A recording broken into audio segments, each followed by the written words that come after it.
got two AWOLs. I know Sharon's here. Let's just let the children play it. Two of our commissioners.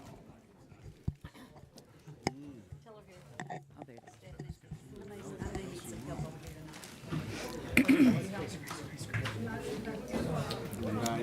is. Good evening. David Scheels. Good evening. Welcome to the monthly business meeting of the Mayor and Commission of the Unified Government of Athens-Clarke County. Thank you for joining us, and we appreciate the time you're spending with us and your interest in your local government. We'll be holding an executive session at the close of our business tonight. So at that time, we'll ask you to clear out. It's good to have a full house. Our agendas, if you'd like to follow along with us, are on the table just to the right of the doors as you exit. And if you're watching us at home or on line, you can get an agenda from Athens-ClarkeCounty.com. And those of you who have cell phones or any other devices with you tonight, please turn them off or to silent. Oh, yeah. There'll be 5 opportunities for citizen input tonight, and I'll let you know as each of those opportunities come up. The first one is a public hearing on the HUD Housing Urban Development Participation Plan. The second opportunity is our consent agenda, which are items 2 through 5, 3 old and new business, which are items 6 through 8, 10 through 11, and 13 through 15. Items 9 and 12 have been removed from the agenda tonight, so we won't be taking public input on those either. We'll have a public hearing on the recommendations from our Planning Commission, which are items 16 and 17, and then one final opportunity at the end of business for any item that's not on tonight's agenda. The rules of commission allow citizens 3 minutes for comments. There's a timer on Ms. Spratlin's desk here that will start out green. It will turn yellow as when you have half a minute left. So please try to have your comments finished so that there'll be no need to interrupt you. And if you have handouts, if you just give them to Mr. Berryman, that he will make sure that we see them. Ms. Spratlin, would you call the roll for us, please? Dickerson. Here. Sam. Here. Lee. Here. Wright. Present. Bailey. Present. Neesmith. Present. Bale. Here. Harris. Present. Burks. Here. Hamby. Here. Thank you. Do I have a motion for the approval of meetings for July 5th and July 18th? So moved. Second. Have a motion and a second. All in favor? Aye. Any opposed? Do we have any written communications? Okay. This is now our first opportunity for public input. Madam Mayor, do we need a motion to go into executive session? Sure. Good So idea. moved. Thank you. And I'll second that motion. Have a motion and a second to go into executive session. All in favor? Aye. Do I have a motion to adjourn? So moved. Second? Have a motion and a second to adjourn. All in favor? Aye. Okay, now we will go to our public hearing for all in favor of adjourning. I don't know whether I said that or not. Okay. Okay, anyone who wants to speak to item number 1, which is the public hearing on the citizen participation plan for our housing, urban renewal and housing plan. Anyone want to speak to that one? Okay, we'll come behind the rail. We need to act on that. Item number 1, would anyone like to speak to it? Mr. Kurtz? Madam Mayor. Second. Have a motion and a second. All in favor? Aye. Any opposed? Okay, now we'll go to our consent agenda, which are items 2 through 5. Is there anyone that would like to speak to those? Any of those? Did you want to take? We'll do it later. After.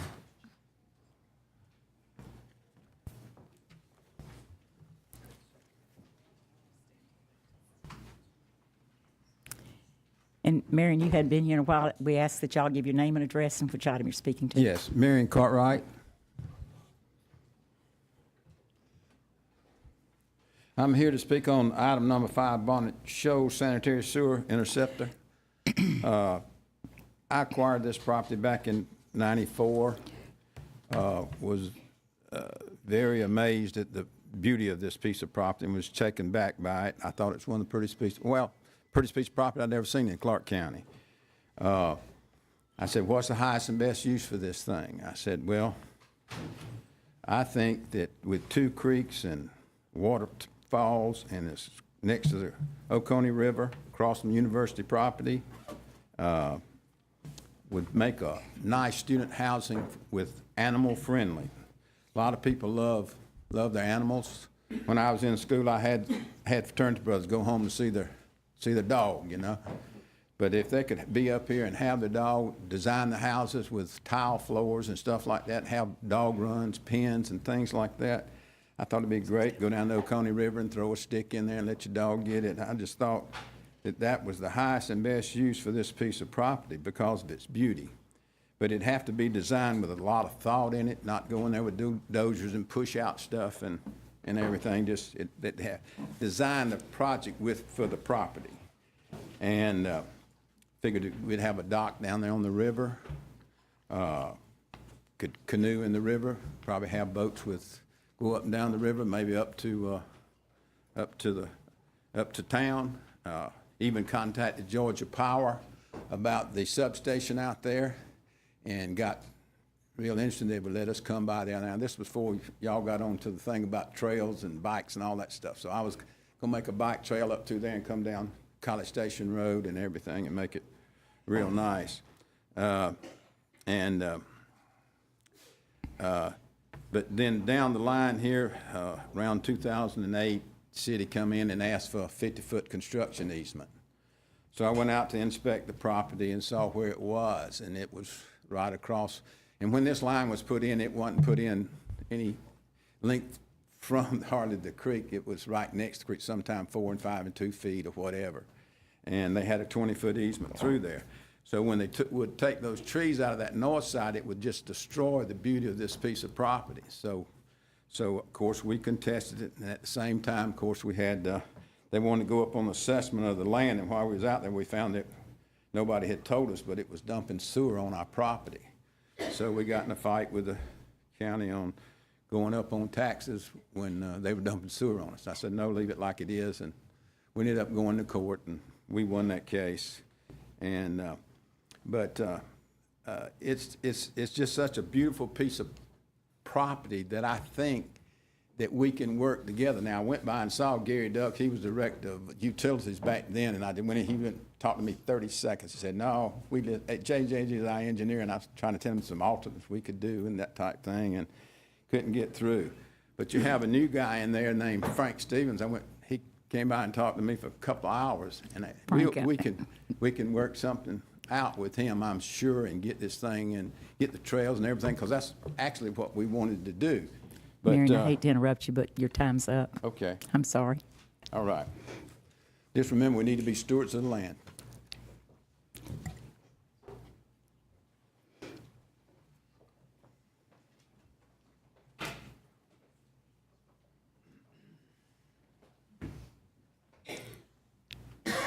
I'm Carl Jordan, 185 Kings Road. I'll take the liberty of finishing what I thought Marion was going to offer. It's a very generous offer. It's a possibility to get the sewer line and the greenway connector built in my lifetime. Marion and I are both tree huggers, and back when I was important, and he had stashed the Peter Street Railroad trestle on the Carriage Lane property, we talked about that, but also about his vision for the land and the creek. I was happy, and then last summer, that was about 10 years ago, last summer I was a strong advocate of being sure that Barnett Shoals Road connection, greenway connection, got included on the greenway, because the Greenway Commission was largely unaware that it is the only suitable topographical route between Barnett Shoals Road and the river. So I'm happy to see it on the agenda, and but I didn't understand it was in litigation. I'm sorry. Is there something I should know? I'm trying to let some folks coming in let them know their seats down front. I'm sorry, Okay. Carl. Didn't mean to distract you. I see. That's okay. Anyway, Mary and I had a very, very good, productive talk yesterday, and he shared his vision with me again. And of course, I've been a strong advocate of the Greenway, and he agreed to certain guidelines. One was that the west side of the creek there is regenerative pine and invasives. And he thought that that would be a suitable place for this sewer line in exchange for the county quitclaiming the east side where the sewer line presently is. So essentially, he would grant a 20-foot easement on the west side in exchange for quitclaiming the 20-foot easement on the east side, and asked also that the manholes, the elevated manholes, be removed. Secondly, he was prepared to include a greenway in that easement. That is, that would be a connector, as we have planned and is on your map for tonight. But he asked, because it's not a greenway, it is only connector, that the width of that connector be held to 10 feet or less, that it not be the full greenway width, and I too thought that was reasonable. So I commend Marion for offering this, and I commend this to you as you make your decision tonight. Thank you. Thank you, Mr. Jordan. Would anyone else like to speak to items 2 through 5? Okay, seeing none, we'll come behind the rail. Would any commissioner like to take one of those items off? Yes, ma'am, I'd like to take number 5 off the consent agenda. Okay, and that'll go to the top of our agenda when we start on the old and new. Okay, now is the time that we will go. Oh, I'm sorry, Yeah, Ms. Link. 2 and 4, please. So we don't have much left. Okay, so that leaves only item number 3 on our. Madam Mayor, I move that we approve item number 3. Second. Have a motion second. All in favor? There's an ordinance for that. Thank you, Bill. This is for number 3, an ordinance to amend the FY 2018 annual operating and capital budget for Athens-Clarke County, Georgia, so as to provide funding for the Superior Court, Veterans Court, and for other purposes. Okay.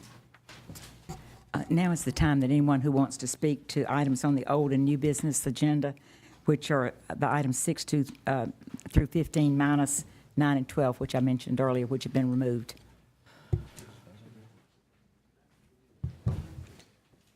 Hi, good evening. My name is Michael Crane, resident of Athens-Clarke County. I'm a president of Athens United Soccer Association, and I'm here to comment on item 11. It's the project discussed last week at the agenda-setting meeting regarding the lighting of 2 sports fields at Holland Youth Sports Complex.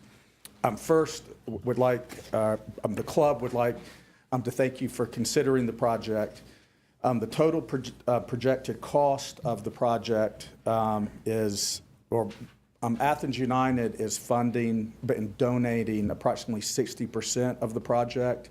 Over many years, we've worked on this to raise funds, and we're donating to Athens-Clarke County $165,000 towards this project. And what this will do is light the 2 remaining of 4 soccer fields or sports fields at Holland Youth Sports Complex, which is a much-needed improvement over the current situation where we have 2 lighted fields and we have 2 fields where we use diesel-powered lights, which are noisy, environmentally unfriendly, and because of the number of players we have to light fields in the evening. Athens United is one of the oldest soccer clubs in the state of Georgia, started around 1972, and it's one of the largest clubs outside of the metropolitan area of Atlanta. We have many professional coaches that work for us, along with staff, and our executive director, Lloyd White, is here tonight, 2 full-time employees, and numerous coaches that come from all over. Many of them are from Athens-Clarke County. John Cook is also here tonight. He's on the board and also a coach at our club. We give nearly 20% of our club's revenue to financial aid. We're a very diverse club, all ethnic races, and economic levels. We have nearly 1,000 players of boys and girls at all skill levels of soccer, from 4-year-olds up to 19-year-olds. And we have 2 major soccer tournaments every year that are 2 of the oldest tournaments in the state of Georgia, where we bring approximately 10,000 players, families, referees into the state every year, spending millions of dollars in revenue, bringing it into the city. We book book over, I think, 350 hotel rooms per tournament. And adding these lights will add our capacity for that and bring business into Athens-Clarke County, expand that, and not only that, but expand the opportunities for our players. And adding these lights will be a huge improvement, we think, to the community and the community that we serve in the soccer part of sports in Athens-Clarke County. Thank you, Mr. Crane. Thank you for all y'all do. I've enjoyed your tournaments myself. Good evening. I'm Christy Terrell. I'm here on behalf of Georgia Power Company. Address is 1001 Prince Avenue. I'm here regarding the Chase Street intersection. Georgia Power's operating headquarters is located at 2005 Dairy Pack Road, and each day Georgia Power has bucket trucks, some of those bucket trucks pulling trailers with poles on them, attempting to turn left from Dairy Pack onto Chase Street. When all crews are present at operating headquarters, we have 4 crews, each crew with 3 trucks per crew. That's 12 bucket trucks. In addition to many of those are pulling the trailers with poles. The reconfiguration created 1 lane for our trucks to move from Dairy Pack onto Chase Street, and cars were expected to stop. At the Newton Bridge intersection when light was red before turning right onto Chase Street. Unfortunately, majority of those cars are not stopping at that intersection, moving from Newton Bridge to Chase Street. This intersection has created a hazard for our linemen driving the bucket trucks. The drivers coming from Newton Bridge to Chase Street are assuming that the lane is still a yield, and they are continuing to move even though they have a red light, whereas before it was a yield and to keep moving. And the traffic is backing up, of course, through the intersection because we've gone from 2 lanes to 1 lane. So when our guys attempt to turn left from Dairy Pack to Newton Bridge, their cars are not stopping, and our guys are getting caught in the intersection with many of them pulling the trailers with the poles. It is a very dangerous situation. I've heard from many of our linemen, and they've gotten very concerned with school coming soon, that this is an extremely dangerous situation. So in addition to these issues, the traffic light is not changing regularly. In other words, the light at the intersection is not cycling correctly. It may be 3 cycles before a Dairy Pack can get a green light for our bucket trucks to move through the intersection. So they may sit there for 2 or 3 lights before it begins to turn. Georgia Power fully supports the original configuration for the safety of our employees and for the safety of other drivers. Thank you. Thank you, Ms. Terrell.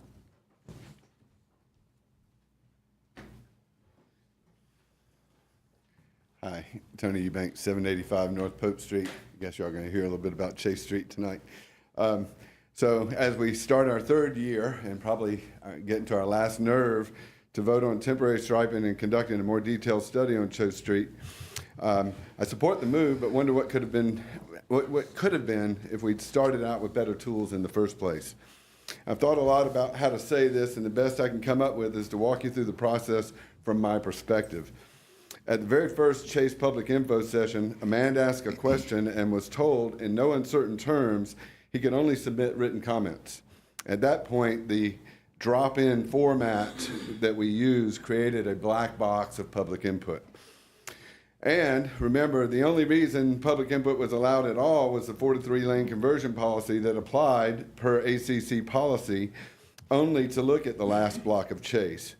So despite fairly drastic changes in the surrounding neighborhood with very real safety concerns for the households south of the railroad overpass and safe route issues around Chase Street Elementary, the last block was the only reason we could talk about any other options for the rest of the street at all. Fast forward to May 3rd, 2016 at your regular session where we had a commissioner trying to pass a road design and where a significant focus of the discussion was simply budgetary. The process was so convoluted by that point that the item had to be revisited again at the June session. I'm sure you all remember. One of our CSA team members spent hours trying to figure out exactly what happened by examining the public record of those meetings. And it was that confusing. And I think Transportation and Public Works, under a new director, had the same problem, hence the delay in construction of the mid-block crosswalk at Chase Street School. Last Wednesday night, TPW staff hosted a public forum regarding Chase Street, and despite the incredible rudeness of several participants, we had a bit of progress because people got to ask their questions out loud, which gave me the first opportunity to hear others' perspective and them to hear mine. Did you know that the chicken trucks have 30 moves within their campus every day? I didn't, and I'm willing to bet our traffic counts didn't catch it either, as I doubt we'd have removed the turn lane at Oneida if we had. At your April 2017 meeting, y'all opened up to the idea of innovative, low-cost ways of lowering traffic speeds through striping when roads are repaved. It was great to hear that. That can be a tool in our Complete Streets implementation policy, but so should public input that's not a black box, so should other metrics besides level of service and traffic counts. I look forward to the Complete Streets analysis of Chase Street. I think we're doing great work on the bike ped master plan. Both should go a long way to giving us better tools so we can stop fighting the same fights block by block. Thank you very much. Thank you, Mr. Eubanks.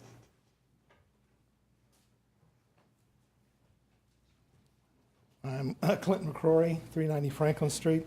I want to follow up on what Tony was saying.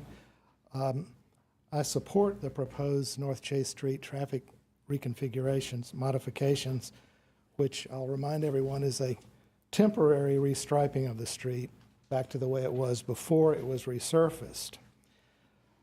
And in doing so, we'll have time to have a new analysis of the usage of Chase Street and other streets in this area.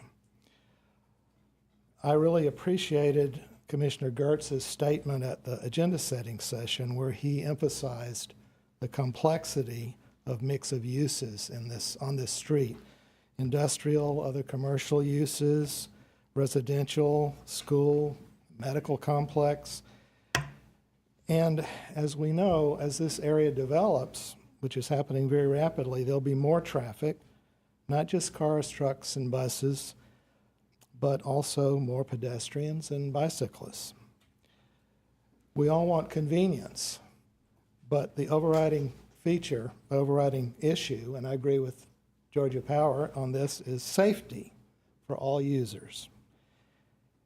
And to ensure safety, the main thing we have to deal with is speeds, traffic speeds, to make the street safer. And this is a problem that's shared by all of the gateway corridors into Athens, the speeds of traffic. Taking another look at North Chase Street will give us an opportunity to start to develop a comprehensive Complete Streets policy that will involve all users, especially business owners and residents. Thank you. Thank you, Mr. McCrory.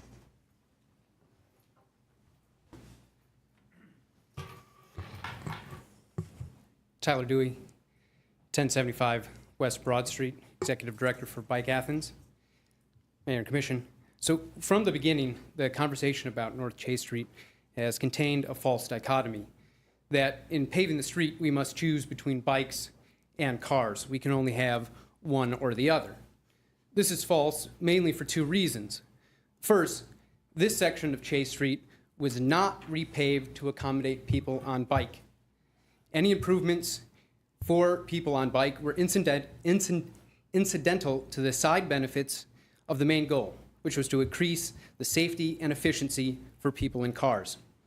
Secondly, with a more robust Complete Streets policy, we can explore solutions to accommodate everyone and eliminate the zero-sum game. Complete Streets improve the public right-of-way for people in cars and people on bikes and people on foot and people on the bus. Under the ACC road diet policy, when a 4-lane street is repaved, Transportation Public Works must consider a 3-lane conversion. The criteria for a road diet is that the road is an arterial, major or minor collector with roadways or 4 or more travel lanes. Traffic volumes are less than 20,000 vehicles per day or 1,100 during the peak hour over the upcoming 10-year period after resurfacing. Signalized intersections operate at a level service of D or better over the 10-year period, and the existing crash rate for the corridor is greater than 5.0 crashes per million vehicle miles traveled. So really, there are only 3 things we look at: the car counts, the level of service, and the crash rate. That's it. Back in 2015, Transportation Public Works ran through this criteria. They said it would work. They recommended the conversion, not because we asked for it, but because the traffic simulation said it would work. As we have seen on Chase, this analysis may not be nuanced enough to even work for cars. It doesn't seem to consider truck traffic or turning movements. Plus, while staff did note that while peak hour delay has increased, and they have the photographs, and you've heard the testimony, the level of service has not or will not improve by returning it to its former configuration. As you've seen, under the road diet criteria, there is no mention of bikes. Bike lanes are added in much the same way we make hot dogs. If there are any scraps left over, we'll add them. If the road diet analysis doesn't work for cars and doesn't work for bikes, why are we still using it? Staff, to their credit, has found a different way to proceed. They've recommended that we make them temporary while we pursue a complete streets analysis, which has never been done for this section of North Chase Street. So let's empower them to do it. Thank you. Thank you, Mr. Dewey. Good evening. I'm Bob Scheels, Birchmore Scheels Pool and Spa is what I own, live at 315 Mosside Drive. I drive down Oneida Street many times, almost every day. From talking with everybody, I think most everybody understands that it does need to go back the way it was, call it temporary or whatever. There's a few homes on the south side of the bridge that maybe it helps out. But anything from that north side of that bridge all the way out to Dairy Pack, it's an industrial area. There are tractor trailers today. They ran some school buses. I went out, there were 2 tractor trailers and 9 school buses in that lane coming in toward town. It was not working, ladies and gentlemen.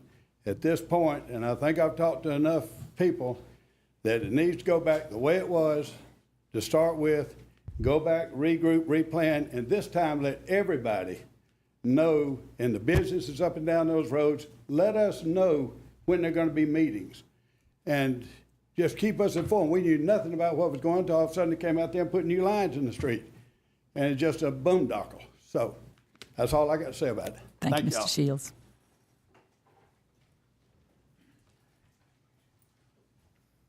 Mark Bell, 120 Cypress Manor Lane, Athens. First of all, I want to thank y'all for putting the Clayton Street project back in the forefront. It is in dire need of repair. I also want to start off by applauding the county for their proposed changes to the alcohol ordinance, which bring it in line with state regulations. However, there are some things I believe need a second look and hopefully a little tweaking.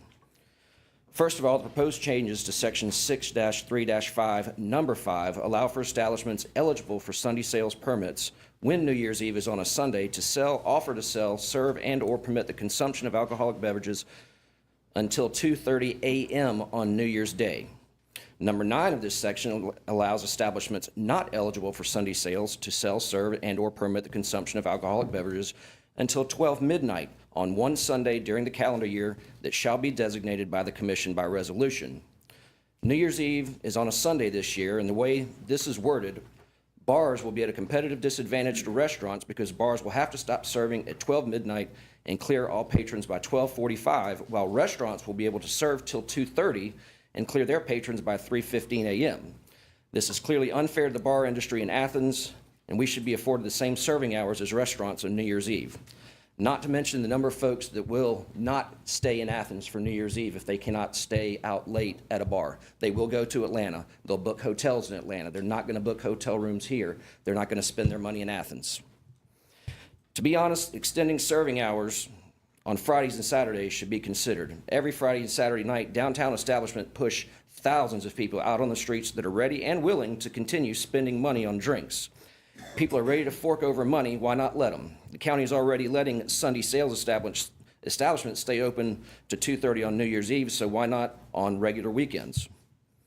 Second, raising the liquor by the drink price by $1,000 to $5,000 after raising it last year is a hard pill to swallow, especially for restaurants.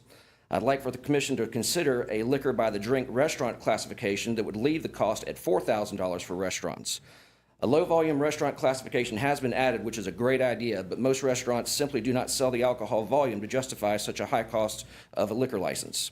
Commissioner Link made statements in the past about the price increase of wine licenses and that some of the establishments she frequented were having a hard time justifying paying the $1,000 fee for a wine license. I myself did not renew my wine license last year due to the price increase. Per the proposed fee changes, it will cost $7,000 for an establishment to purchase a liquor, beer, and wine by the drink license. Cost for a license shouldn't be a major hurdle in opening a business anywhere, but it is in Athens. Most all businesses downtown have triple net leases, which means we pay rent, property taxes, and insurance on our leased spaces. It's absurd that a license to sell a product costs more than 1 month's rent. To give you an idea of how high Athens license costs are, consider this. The cost of a liquor, beer, and wine license in Atlanta is $5,000. The cost in Greenville is $1,700 for liquor, $600 for beer, and $600 for wine, payable every 2 years. The cost in Charlotte is $1,000. The cost in New York City is $4,352. I have more, but I don't have time, and I couldn't read fast enough. But thank you for your time, and everything else I got here, I'm going to email to everybody. Thank you. Thank you, Mark.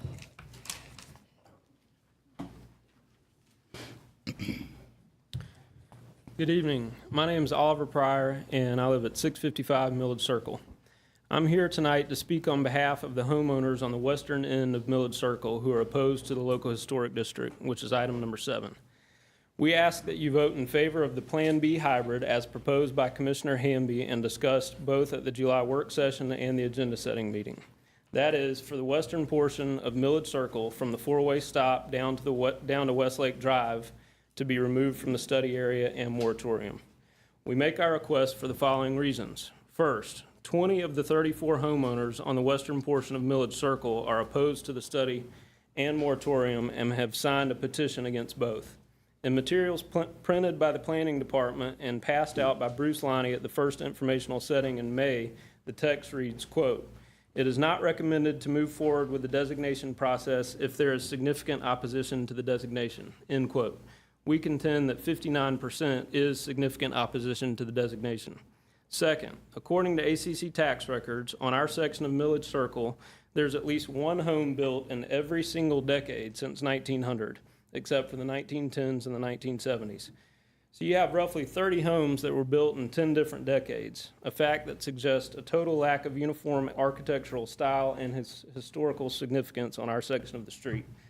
Third, there are no sidewalks on our section of Milledge Circle.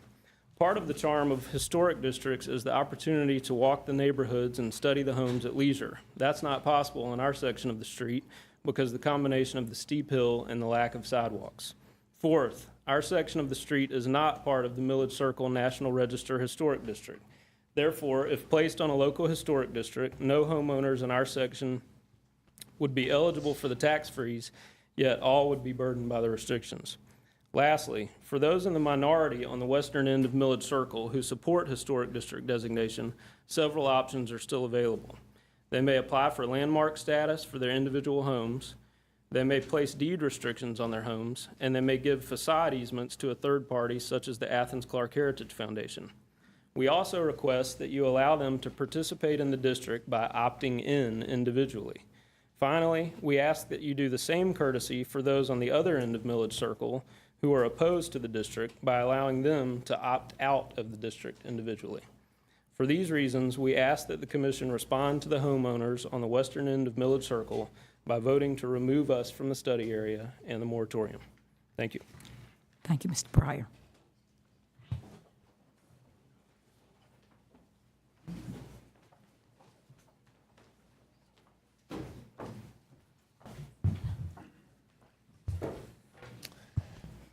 I'm speaking in reference to item number 15. My name is Chuck Jones. I'm the director of the Athens Convention and Visitors Bureau and a resident of 189 Canterbury Drive.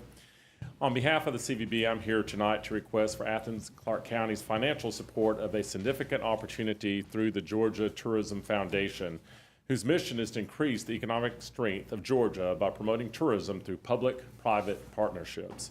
I am one of 11 Georgia Tourism Foundation board members appointed by Governor Deal and support the efforts of this public-private partnership wholeheartedly. For every dollar a CVB invests into selected advertising programs, the Georgia Tourism Foundation will match it with $1, meaning the CVB's investment is doubled. For smaller CVBs such as Athens, this match may be the only way we could access national media buys.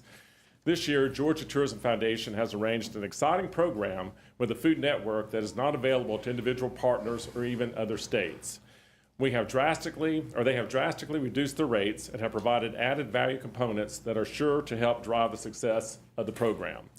Food Network magazine has 13.9 million readers, the largest of all Epicurean magazines. It is the second largest selling monthly magazine. The Georgia Tourism Foundation's buy is $185,000, so it is a wide-ranging and significant campaign.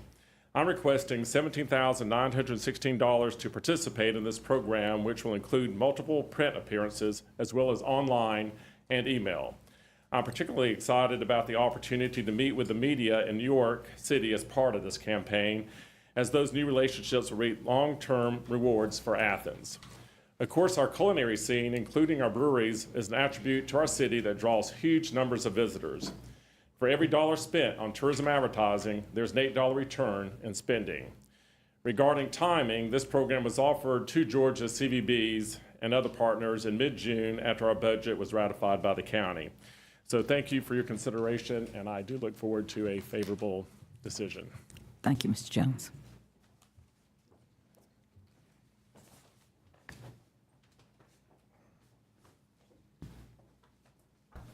My name is Paul Butchart, and I live at 529 Meg Street. As many of you know, I've been actively pushing for the restoration and adaptive reuse of the trestle on the back cover of REM's first album, Murmur. Monday, July 17th, I met with Eric Lewis of Koppers Railroad Structures, who was referred to me by CSX Railroad. Their website is koppersrs.com. He is the Southeastern Regional Director with 22 years' experience. After examining the trestle, he said that it would be a waste of money and resources to tear down the existing Murmur trestle and build a new crossing over Trail Creek.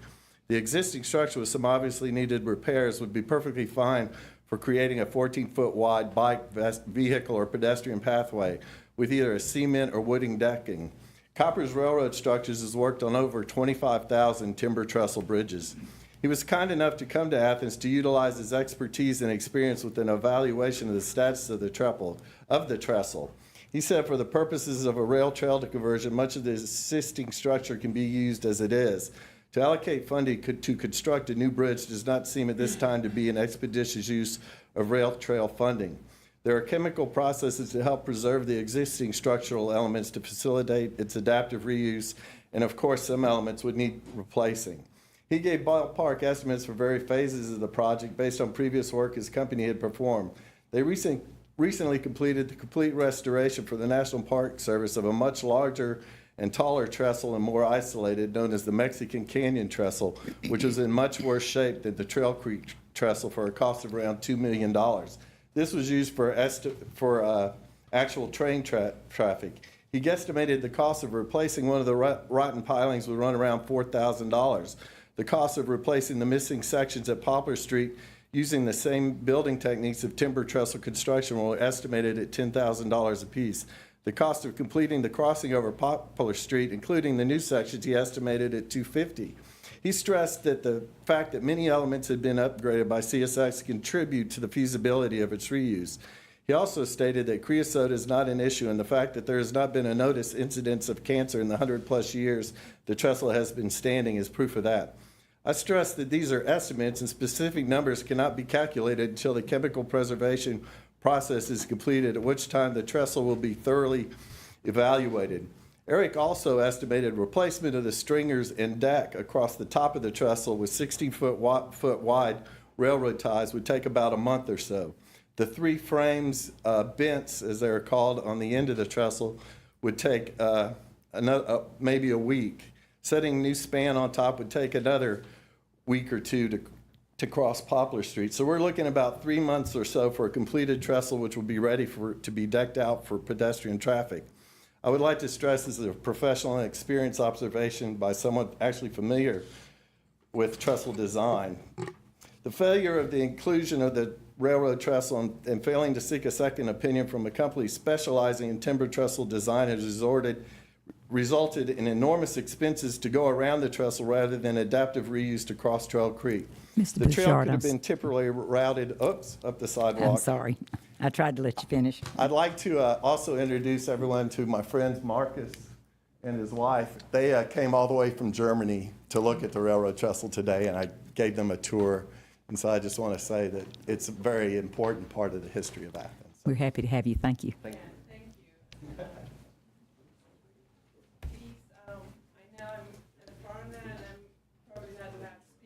Of course you are. Come forward. It's the first time for us to be here in Athens, and I'm sorry about my pronunciation, and if you don't understand me, just ask. But I really enjoyed seeing Athens. It's a really wonderful city, and we are great fans of REM and B-52s. And so it was really good to see all the old places, and for me the trestle is really familiar because of the vinyl and the CDs, and it's also for us like not a homecoming, but you know, knowing places like this and see the places where the bands had their history made. It's really unique, and I think maybe it's also a tourist attraction if you could preserve these trestle, for example. Yeah, that's all I want to say. Thank you. Thank you, and your English is beautiful.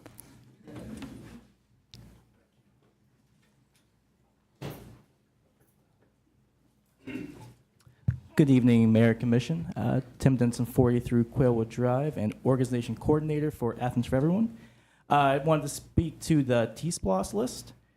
Athens-Clarke County stepped up early when the new T-SPLOS model was created, paving the way for other municipalities. The support and funding of transportation projects in Athens-Clarke County, especially for public transit along with pedestrian and cyclist infrastructure, must be a priority. While we are excited about the possibility of the 2018 T-SPLOS program, we at Athens for Everyone were saddened to see funding cut from the transit vehicle replacement and expansion proposal and moved elsewhere. By cutting that proposal in half from $8 million to only $4 million, it reduced the amount of T-SPLOS revenue going to explicit public transit projects to be less than 5% of the total T-SPLOS budget. This falls in line with an ongoing trend of choosing to fund projects that have more of a direct impact to middle and upper income residents, but under-prioritizes more equitable projects, specifically public transit, that would more directly impact lower income and working class peoples. We are not wishing that these more leisure-based projects not be funded. They are very important, but we are asking for public transit projects to be properly funded. T-SPLOS is a once-a-decade opportunity to fund projects we could normally only dream about. It could have been an opportunity to spend, say, 20% of the T-SPLOS revenue to build a public transit system that would rival any in the Southeast. It would help reduce congestion, pollution, and wear on the roads, while improving our economy, quality of life, and creating a more equitable community. It may be too late to build that vision that, for a moment, was within our grasp, but it is not too late to choose to not cut $4 million from the vehicle replacement and expansion project, item number 2 on the project list, and to let our public transit projects receive more than 5% of the revenue. From my understanding, the Public Transit Department was not aware or talked to before this cut happened, and they are in danger now of being behind in their project plan of replacement now. There are other ways this list and process could have been improved in our minds, as I'm sure most of you believe also. But this is a time when there is a lack of support and funding from the state government for transportation projects, and federal funding is threatened. There are many good projects on this list. Therefore, Athens for Everyone supports the imposition of the 2018 T-SPLOS program. In the future, we hope that operational funding will be included as a possibility from the beginning, as other Georgia communities have done. And we hope that ultimately, regressive sales tax tools will not have to be relied upon to create our community's needed transportation improvements. We thank the ACC staff who worked so hard on checking and researching these proposals. We thank the citizens who proposed projects. And most of all, we thank the hardworking T-SPLOS Citizen Advisory Committee. Once again, we are in support of this T-SPLOS program, but we do ask that you go and put that $4 million back. It is needed. It's a step in the right direction to have hybrid engines there. And I'm afraid that if we do have these cuts, they will cut corners when replacing these vehicles And that probably means they won't replace them with hybrid engines. They'll replace them with more diesel engines, which is not the direction we want to be going. Thank you for your time. Thank you, Mr. Denson.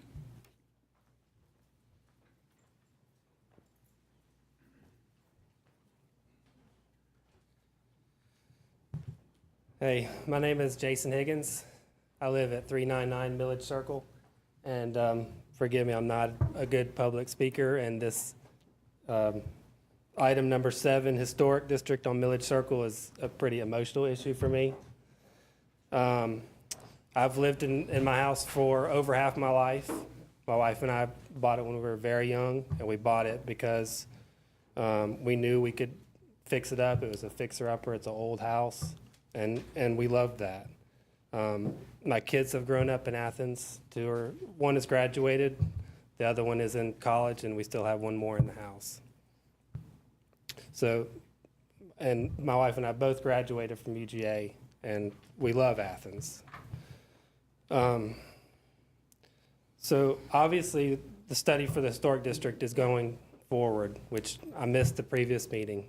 But to piggyback on what Mr. Pryor had mentioned, I feel like if the lower end of Milledge Circle is given the option to opt in, I feel like other people that are in that study should also have the option to opt out.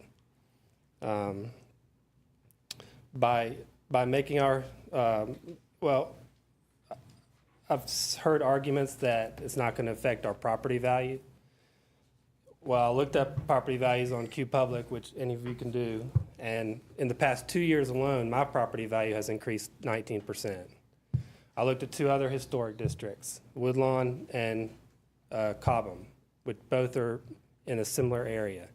I couldn't find any house that had more than 14% increase in property value over that same time frame. In fact, I found several properties that had 0 increase and even one that had negative. So by making our house a historic district, which we've lived there for 17 years, you're basic, not you, but the neighbors and this historic district is basically robbing us of our property value. And also, because it's going to be a historic district, we may not be able to afford some improvements that we want to make on the house if we have to adhere to historic recommendations or conditions. So I think that's all I have to say. Just that I would strongly urge that you consider adding an opt-out option into this clause. And I think if you did that, you would have 100% approval from everyone in the study to move forward. Thank you, Mr. Higgins. Thank you.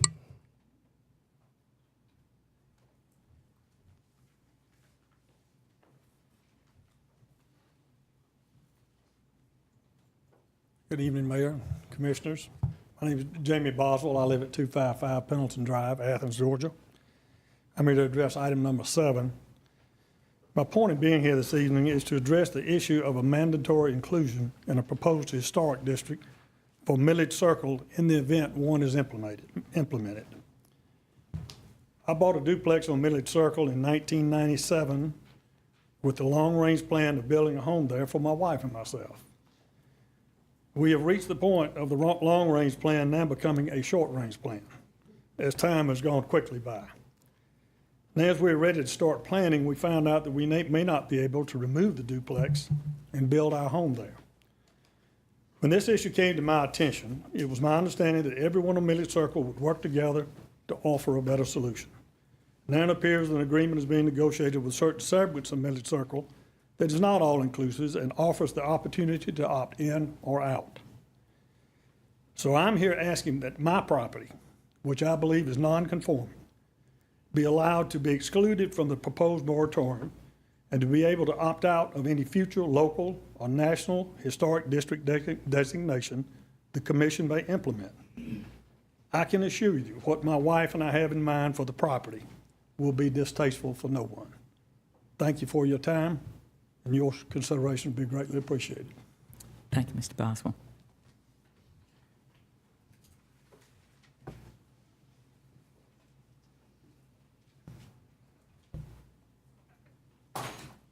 Hello. My name is Jason Matherly. My wife and month-old son and I live at 965 North Chase Street. So I'm obviously talking about the Chase Street item. A year ago, when the issue of North Chase Street lane configuration was being discussed, I came before the mayor and commission, as many others did, to express my concerns about certain changes being proposed. My fundamental point then, as it remains today, was that we need to work to meet the varied needs of Chase Street's many different users in as safe a way as possible. After attending Mr. Rassler's presentation at the Transportation and Public Works Forum of July 26th, I understand the safety issues posed by the traffic congestion at the loop, and I appreciate Mr. Rassler's recommendation that temporary paint be used in reverting that section back to its prior configuration so that the issue may be better resolved with possibly more innovative, community-minded solutions somewhere down the road. This is far more encouraging than Mr. Clark's attitude was a year ago. Personally, I have no objection to this, provided that it will be indeed revisited with the complete streets in mind. But I would like to speak to something else that I saw at the public forum that took me aback, which was there seemed to be, there were some gentlemen there representing the businesses north of the railroad bridge, and there seemed to, I understand that tensions can run high with this stuff, but they were very rude, and there seemed to be some hostility towards those of us who had worked very hard to make this happen. And they said that they were not told about this. It was in there were articles in the Flagpole and in the Banner Herald. I'm sorry that they missed them. Everyone south of there knew about it. I don't know what happened. But that, I would just like to reiterate that thinking about the Chase Street corridor as an industrial part and a residential part, and then there's like some things in between that are kind of like wonky, and then a school somewhere down there.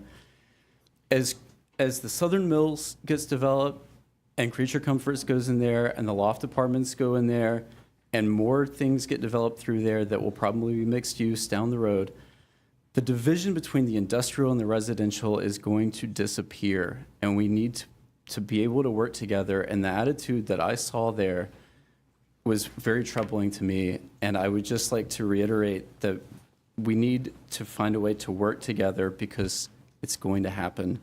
And I'm proud of what we were able to accomplish before a year ago, even though it was flawed, obviously. But I want us to be able to be proud as a community with everyone included down the road when this happens again. So thank you. Thank you, Mr. Maberly.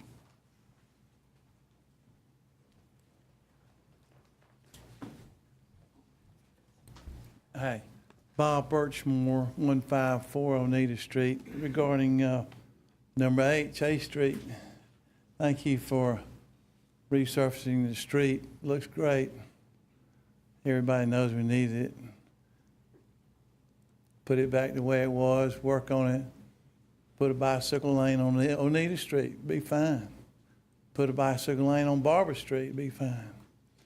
But right there on the bottom of Chase, going off the loop, show me something else. Thanks. Thank you, Mr. Birchmore.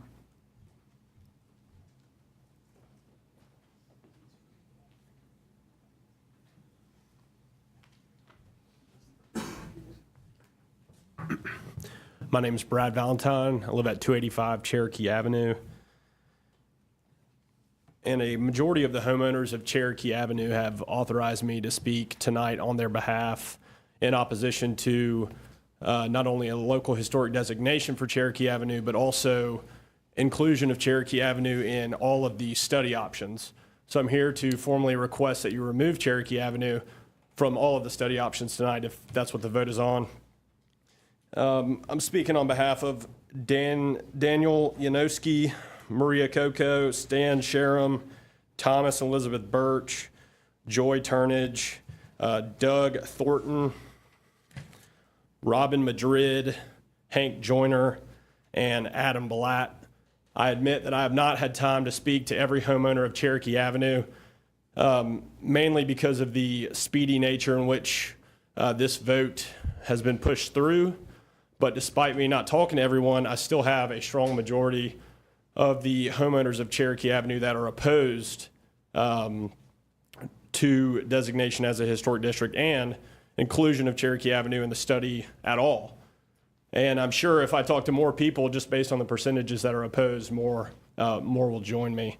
So I sent y'all a letter. I sent a letter to every commissioner and Mayor Denson yesterday, and it really took a lot of time to organize that effort. So I hope that y'all also took the time to read it and to listen to our concerns, because this is a very important topic to the homeowners, as you can see.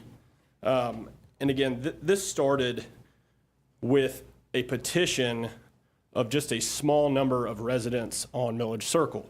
And it has grown to a potential study of over 300 homes.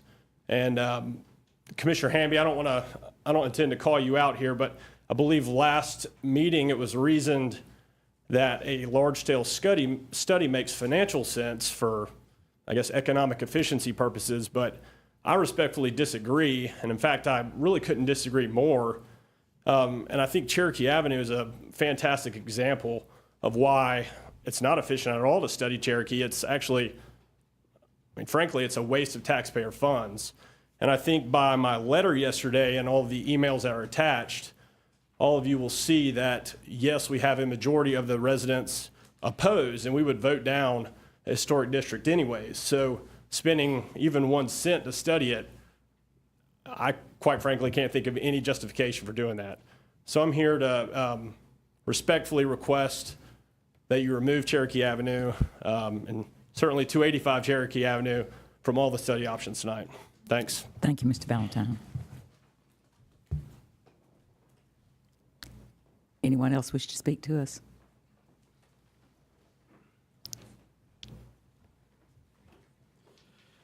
Thank you, Miss Mayor. I'm Henry O Prai. I own Southeastern Color along with my wife at 195 Newton Bridge Road.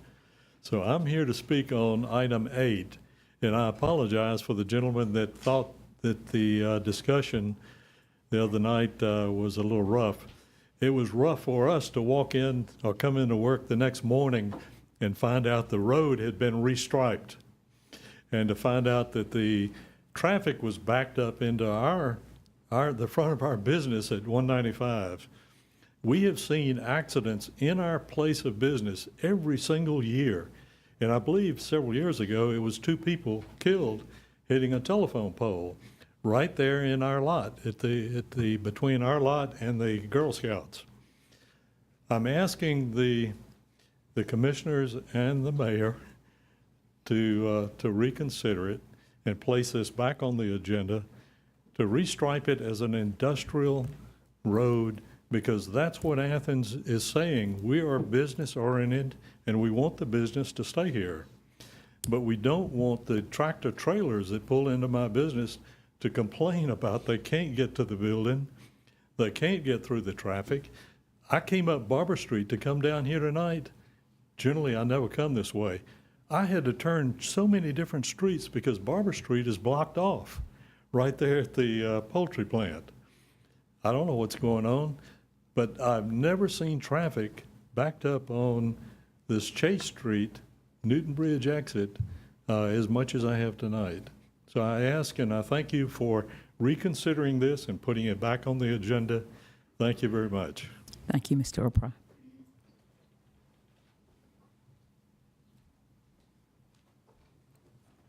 Hello, my name is Allison Rosh, and I live at 270 Cherokee Avenue.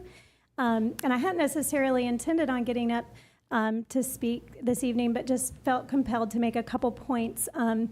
I've been sort of following in the 5 Points neighborhood some of the debate and considerations regarding infill, historic designation, and things probably over the last 10 years. And what has struck me, I don't know really where I fall personally on the historic designation in terms of in favor or against, but what appeals to me is the idea of thoughtfully considering how the neighborhood is sort of redeveloping. And so I would personally, I feel like the historic designation is somewhat divisive.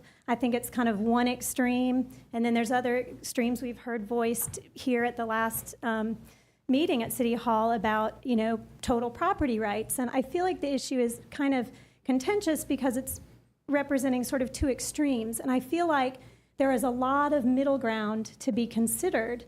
And so I would encourage a study that's maybe not just yay or nay in terms of historic designation, but looking at things that I've heard the planning department talk about before, like conservation overlays.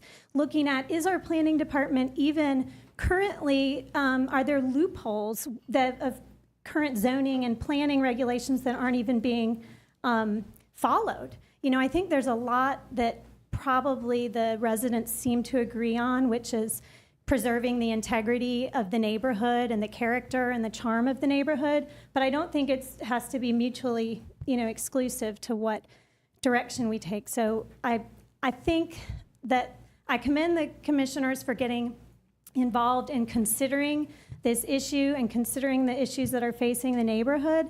And I hope they'll work together with the planning department, because I feel like it's kind of been the same dialogue for the last 10 years.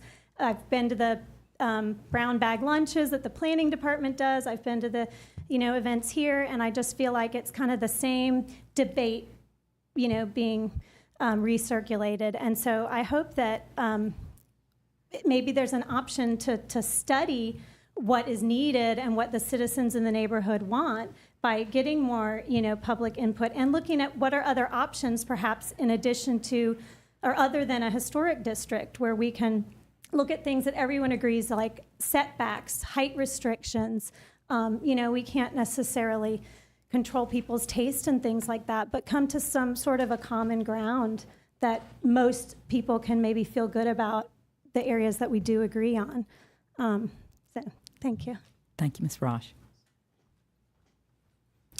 Anyone else wish to speak to us?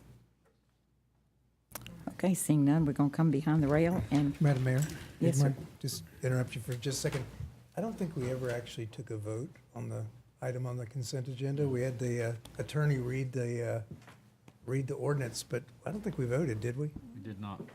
Okay, we had a motion and a second. So we will now vote on item number 3, which was the only thing left on our consent agenda. All in favor? Aye. Thank you, Mr. Bailey. Quite welcome. Takes a lot of people to keep me straight, guys. Thank you very much, because that was an oversight. So we'll start. We've had items taken off the consent agenda. I'm going to take them in numerical order, and we'll start with item number 2, which Ms. Link took off. Would you like to address that? Yeah, this is in my district, and I wasn't here for the agenda setting session, but I want to thank Jared for kind of taking the lead on this. I ran into one of the Normaltown business owners whose property is adjacent to some of this yellow curbing, and there is a small section of the curbing that is not portrayed as yellow on the agenda documents.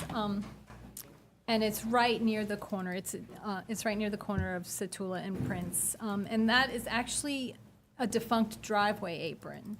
The driveway no longer exists. It's Sips Coffee Shop, which once upon a time was a 1920s era gas station with the overhang. The overhang has been enclosed to form part of the business, and once upon a time there was a driveway going through there. Because it's not yellow or won't be yellow curbed, the business owner was afraid that people would continue to park there, and it's definitely dangerous. And I did have some conversation with the manager today, who assures me that that portion is going to be, that apron is going to be yellow striped. Apparently parking in front of a driveway apron is prohibited, but people don't seem to know that, so they park there anyways. And I just want to make sure that there's clear language in what we're voting on that assures that that apron is going to get that yellow striping to assure that there's no parking on that section. Would you like to respond, or Bill? Yeah. Would you please? I can respond. If you look at the drawing, the 200 feet is measured from the intersection of, Prince and Satula. And so it does cover that little gap where the driveway apron is. And Okay. the ordinance reflects that. Okay, so there will be a yellow stripe on the driveway apron to prohibit parking. Okay. Typically, we don't stripe, driveways because it's understood that you don't park in front of a driveway, but because of the defunct nature of it, we will put some yellow paint on that. It's nominal nominal cost to include that. Okay, that, Have a motion, since this is I motion non-consent? that we go ahead and adopt this item. I'll Have a second motion. that. Have a motion, second. All in favor? Any- Thank you, Bill. An ordinance to amend the Code of Athens-Clarke County, Georgia with respect to parking restrictions on Satula Avenue and for other purposes. And we go to item number 4 now, and you also asked that to be removed. Ms. Hunt. Yeah, just because, we did vote before, okay. Just because this is also in my district, and I wasn't here for the agenda setting session, and I'm happy to see this item, this sidewalk project move forward through the Rock Springs neighborhood. I wanted to ask staff, since there's going to be a nice sidewalk down Hills Chapel Street where, a lot of folks walk to evening church events, they walk to meetings at H.T. Edwards, sometimes, volunteers are lagging behind at the community garden.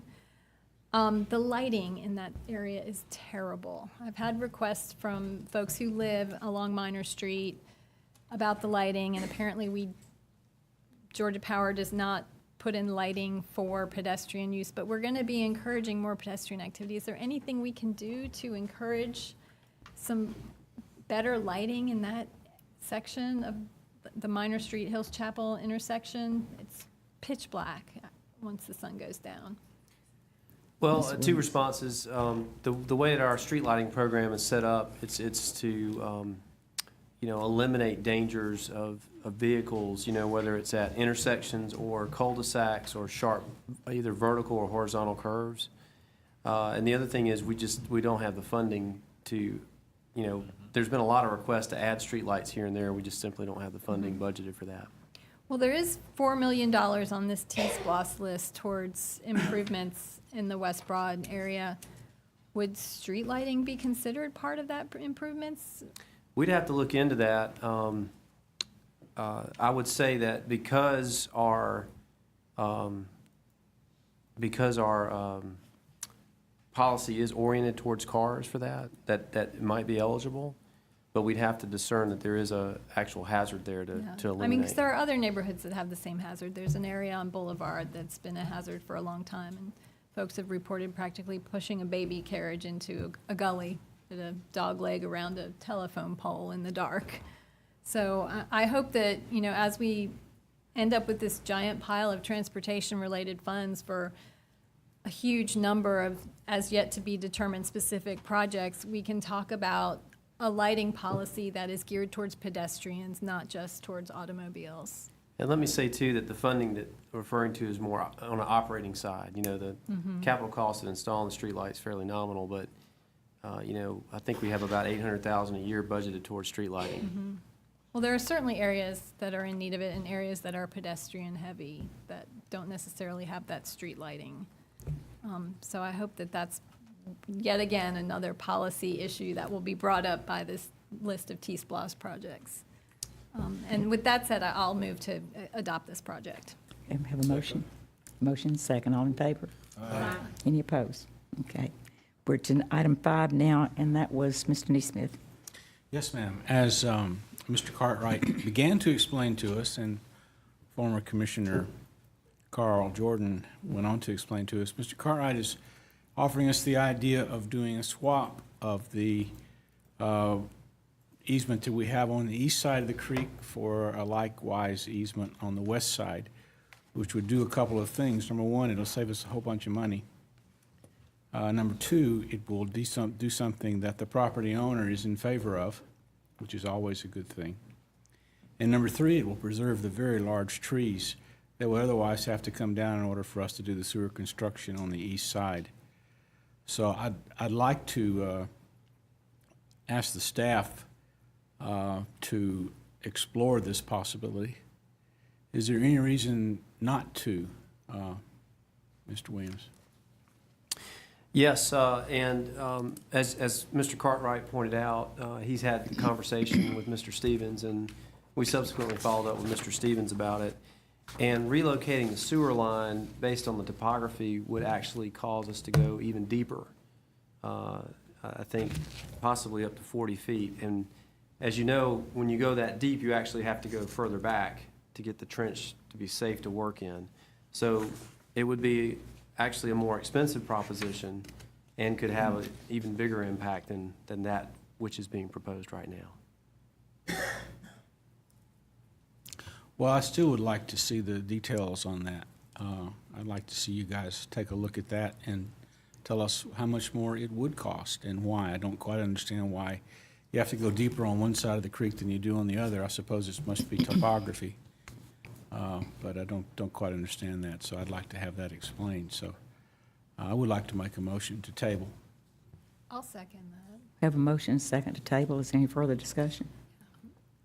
Yeah, I'm curious about this piece of property too, the fact that it is adjacent to our greenway, and the potential for appropriate development and the development needs in our community as far as, affordable and workforce housing goes.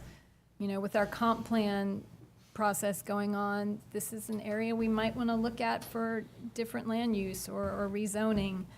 And I feel like that should be part of the discussion too, especially when we have these areas that are adjacent to these transportation corridors, these trails that are access to alternative transportation. So yeah, I feel like this is something that's worth taking a deeper look at. Ms. Wright, did you want to recognize? Yeah, I wanted to speak to this, and I also wanted to thank the Cartwrights for their time yesterday in walking this area. It is in my district, and it is worth seeing, and I saw a lot of orange markings and things that has been marked for the step that we're in, and I had a lot of questions and got a 6-page description to go with some of that from our director of that project. And one of the things that stood out with me, one was how much space it takes to actually do the trench, have the dirt on one side, have the pipes on the other side, and we're putting, I think, twice larger sewage pipe in there as needed, which is why we're doing it. So that was striking to me, and I think a reality check for what space it does take and the damage that it does do to the terrain, and then putting it back to where way it should be, and then having it so where it's not draining into the creek. And then that gives us the space and to come back and put the greenway in there so that also can be enjoyed for the beauty of that path. If I can read just one part of this that speaks to a little bit of what you had asked about, Commissioner Neesmith. It said that this is a conventional sewer interceptor construction following the most rational and logical topography route, that the alternative routes have been examined but are either too deep or fail to provide sewer access to adjacent parcels. So in other words, what he's saying is that if they were master planning and designing a new sewer interceptor in this area, it would be placed exactly where this design is. So, I'm struggling with understanding how the project's gonna work, and I'm not trying to become that type of engineer, but I wanna understand it enough to know that we are doing the right thing in the best way. And perhaps everybody needs a 6-page description, and I think there was even additional information that came forward just today, and I apologize that my inquiry didn't get in sooner to give us some more details. So I guess I'm supporting a delay so that we can be more informed, so that we can speak to the things that I think we need to be able to stand up for on it. Mr. Bailey and then Mr. Herrick. Thank you. I have a question for the manager. Will tabling this for a month be enough time to do the research that's needed? And the second question is tabling this going to cause any great hardship on this project? Is it going to be a significant factor in the project for us to just delay for a month? Well, first off, again, Commissioner Wright referred to some additional explanation, which we're glad to share. We can get to an extremely granular level that will hopefully satisfy y'all. This has a long history, and I'm going to get to answer your questions. The need to replace this undersized sewer pipe goes back to the 2004 service delivery plan, and that concept was approved back in 2004. And one of the reasons Mr. Cartwright actually litigated the county on this because of sanitary sewer overflows, and that's exactly what we're trying to fix by this, and also obviously increasing capacity. The design for this project was completed back in 2007 and 2008. It was reaffirmed in the 2010 service delivery plan. On August 2nd, 2016, this mayor and commission approved the construction plans, which also had an accompanying resolution authorizing staff to acquire easements from willing sellers or by condemnation. We have been granted easements, including the U.S. government, University of Georgia, Athens-Clarke, LP, and Georgia Alpha Housing Association. To answer your question directly, delays in the project come in three forms. One is, a month is not going to make that big a deal as far as construction cost. If it goes on for a long time, we may see some rise there. Because we do experience sanitary sewer overflows by virtue of the size of the pipe, we could have another incident and could face some clean water issues there.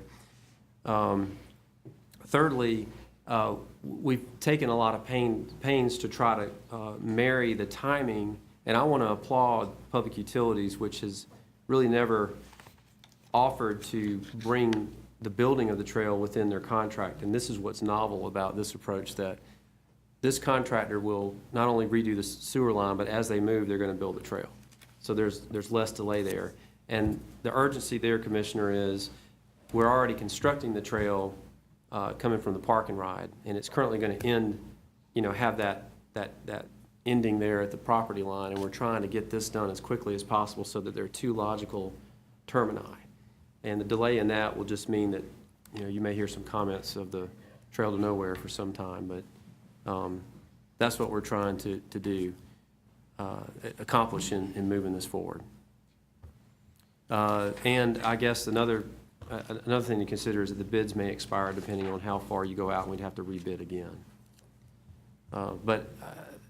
Commissioner Wright, we gave her she was given some pretty detailed information. Alternatives have been looked at. The staff believes, and we will share that with you, that we do believe it would increase costs and possibly more disturbance to go a different route. Mr. Herod, and then Mr. Neesmith. Well, thank you, Madam Mayor. And Commissioner Bailey pretty much asked the same question I was going to ask, and I was going to ask also about the expiration of the bids when that might come up. But I mean, I'm not necessarily opposed to taking a second look at this, but since part of why we're doing this is to address the sewer overflow that we've been sued over, if we were to do that, I would like to get a guarantee from the property owner that if there were a sewer overflow in the next month, that he wouldn't sue us over it. Mr. Neesmith. Well, I think he already did. And we reduced his land assessment considerably as a result, but I'm not an expert on that. I think there's a couple of things. One is when the sewer was considered and routed, it was a sewer, and now we're looking at a greenway. Also, I wonder if we run into issues with this easement on the east side, the current one, if we don't run into issues with condemnation and lawsuits that cause delays anyway. So I wonder if I believe it's worth looking at what the landowner has suggested in order to save that grievance and that expense. So I just want us to look at that fresh and new and see what are the trade-offs in terms of destruction of the forest, in terms of cost, in terms of delays caused by litigation or condemnation, and those kinds of things. We need to see all those things. Well, as it comes to condemnation, there is no delay. Once the government files the papers with the court, then they have a right to use the property.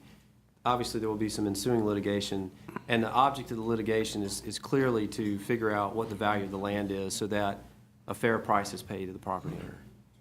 May I just say one more thing? I think it would behoove us to, if at all possible, to avoid condemnation in every opportunity we get. So I want to avoid that.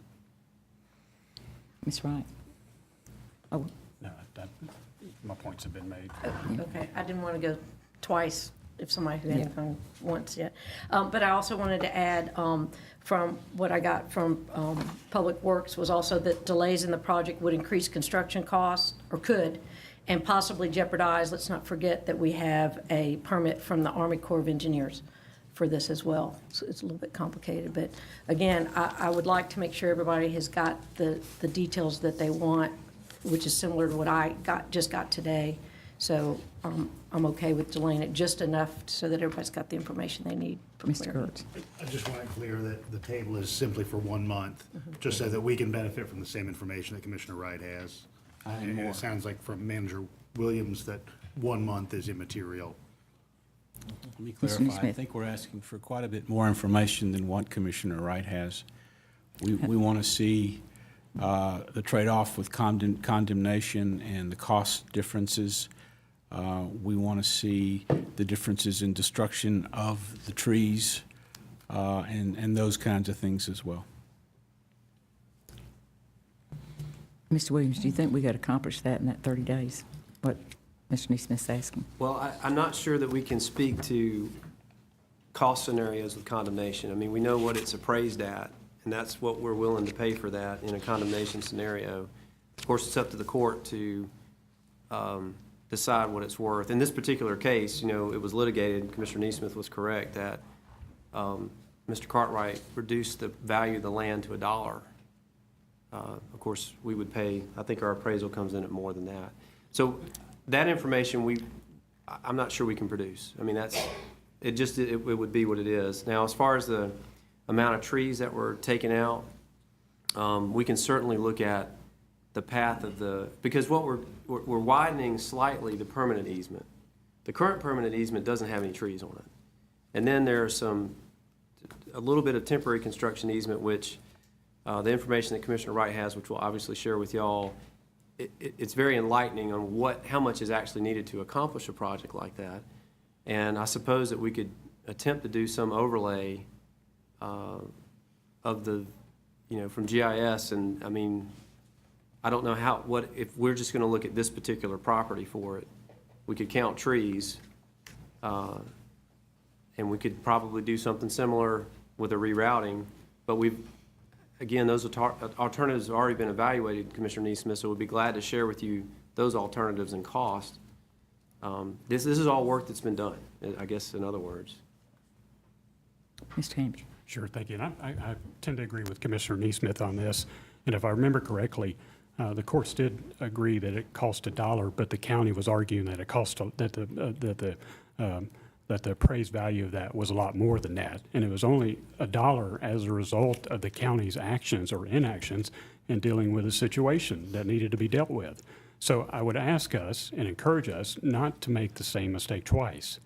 And so I think we need to take the time to look at what we're being asked to do here and what would be all of the consequences associated with what we're being asked to do here. Thanks. So basically, you're asking for a parallel comparison of destruction. Yes, ma'am. Pros and cons. If you don't mind, other than an up and down vote on this, we need to see the alternative. Well, right now we have a motion to table and a second. All in favor? Madam, just a point of clarification. How long is that to table for? 30 days? 30 days was what I understood. 30 days. 30-day table. Do we need a roll call, y'all up? And certainly if the questions aren't answered within that 30 days, or if they're not answered adequately at the end of that 30 days, I think the option to continue holding this would be on the table.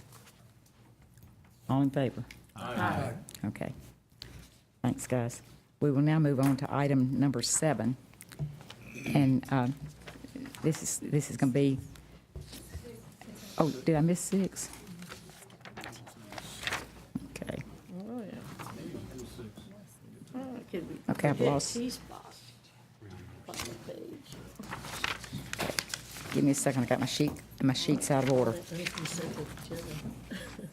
Yes, item number 6, which is our T-SPLOS projects.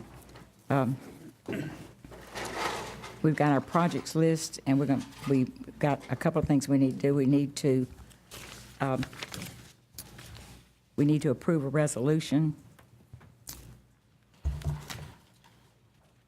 Okay, Bill, help me with this because I've got, You're going to approve the project list. You're going to approve the form of the intergovernmental agreement with the town of Bogart and the city of Winterville.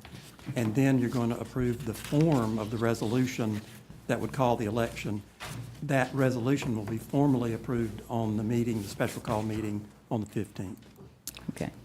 Are y'all clear on that? Because somehow I've lost my notes on it, so. Discussion, motion?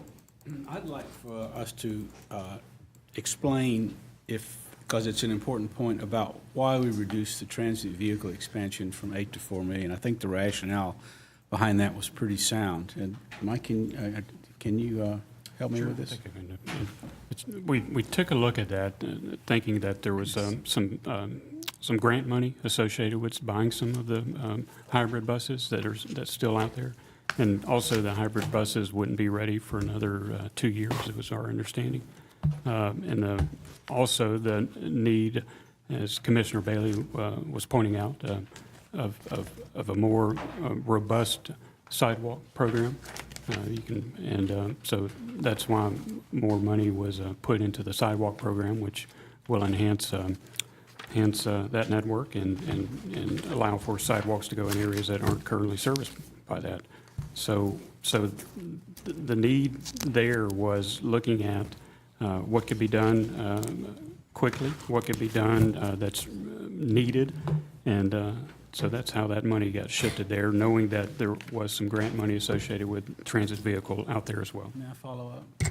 You may, Mr. Was there not also this thing about what we were doing is we have a 3-year bus replacements cycle, and this was going to take it to 2. So stretching it back out to 3 did not impact the capacity of the transit system. Is that correct? That's my understanding, yes. Yeah. And as I recall, we got about an $8 million grant from the state of Georgia for hybrid vehicles. And there was a 2-year lag time between when you could order them and when they could be produced, or basically before you could order them, because there was a 2-year backlog. So we've got $8 million that we haven't spent yet, at least, and then we've got some other sources as well. So we're not really robbing transit. So. May I move for approval? We have a motion for approval. Do we have a second? Second. Further discussion, Mr. Harrod. Thank you, Madam Mayor. I did have a question about some of the language on some of the project descriptions, and I'm specifically looking at for, I guess, what's now Project 18 and Project 20, which are the agreements with Winterville and Bogart. And in the project description, I'll just, for the sake of argument, look at the one for Bogart. It says, Town of Bogart will provide for specific improvements identified by the intergovernmental agreement between the Unified Government of Athens-Clarke County, the City of Winterville, and the Town of Bogart. Do we not need to separate the language to have, I guess I'm confused as to why the project description with Bogart would mention Winterville and why the project description with Winterville would mention Bogart. Well, this just refers to the intergovernmental agreement that's between the 3 parties. I think that's why that's written like that. So just for my clarification, do we have one intergovernmental agreement between the 3 parties, or we have 2, one between Athens and Winterville and one between Athens and Bogart? The change between the SPLOST law and the T-SPLOST law, with the SPLOST law, before we had intergovernmental agreements, separate intergovernmental agreements with the 2 cities. The T-SPLOST law now requires one intergovernmental agreement with all cities. So that's what we have now. Okay. Anybody else wish to discuss anything on this? I've got a few questions. So it is correct that transit staff does not have objections to these cuts, that this does not negatively impact transit service. Because I was not here for that first work session, and it was explained to me in the second work session that, these cuts were justified, significantly by the fact that we had grants that made up for these funds, and there was a backlog of buses, so we wouldn't be able to access those buses anyways. Is that clear, that transit staff is agreeable to this? I wouldn't say it's completely clear. Just for clarification, the new hybrid electric buses, there is a construction backlog, but our first order of those 12 buses that we did receive grant funds for will be received in the first quarter of 2018. So we're looking at putting those on the road in March or April of 2018. In terms of, replacement cycle, we're still on track. It does accelerate it just a little bit because we've been able to purchase so many buses at one time with the grant funds we received. I guess the one caveat worth noting is that eliminating $4 million from the T-SPLOS going with transit, that eliminates a great deal of additional grant funds. Because if you think about it, with our SPLOS funds currently and with the T-SPLOS funds, we traditionally use those as matching funds. And matching funds, sometimes it's 50-50, sometimes it's 90-10. It's so eliminating $4 million, theoretically, you could be eliminating twice that much in terms of additional grant monies for buses. So that's kind of where transit staff has some concerns about that. Because I never heard that argument, and that is concerning to me, because there's potentially a lot more money out there, depending on how much money we're willing to put in. And I want to reiterate that we haven't touched that pavement maintenance bucket. So there was money that could be jiggled around to make up for some of that $4 million cut. I have several other questions and concerns too, but I particularly with regards to the Firefly Trail and the bridge, and I want to thank Mr. Butchart for coming and stating his concerns and our visitors from Germany. That murmur trestle is, to many, it's the Eiffel Tower of Athens. It is a certifiable tourist attraction, and it could be one of the major attractions to the Firefly and the Greenway. And I just want to be certain that by approving this project language, that we're not condemning the future of that trestle, that there is room for discussion about the future preservation of that trestle, whether it's preserved as is or it becomes part of a bridge. It's completed, much like dozens and dozens of other rail trail projects all over the nation use their existing wooden trestles as part of their rail trail bridges. And I want to just read some of the language of the project description that says, this project includes the design and construction of an approximately 500-foot bridge with a 10 to 12-foot trail deck width spanning Trail Creek and Dudley Park and South Poplar Street. This bridge, when completed, will allow for a complete at-grade trail from downtown Athens to the ultimate end of the trail at the county line in Winterville. So it's my understanding that that language is not specific enough to condemn the bridge and still leaves this project wide open as we get near to talking about design and actually implementing the project. It leaves it wide open for community discussion about the fate of that trestle and whether or not it will be incorporated into the bridge. Is that the case? Well, I'll say that, my reading of that, it doesn't speak to the design or the materials or anything like that. We generally try to leave flexibility in the project descriptions because, different things happen through design. So I don't read it to say that it would preempt any, the use of the existing materials or not, but I would say that the mayor and commission have already approved preliminary plans for the new style of bridge. So unless the mayor and commission take specific action to take a different direction, that's the direction that we're on right now. Is there an opportunity to take that different direction so we can have an open and holistic community conversation about the fate of the existing trestle and the design of the bridge? Well, if the mayor and commission decides to go a different route and takes official action that would alter the trajectory we're on now, I would say yes.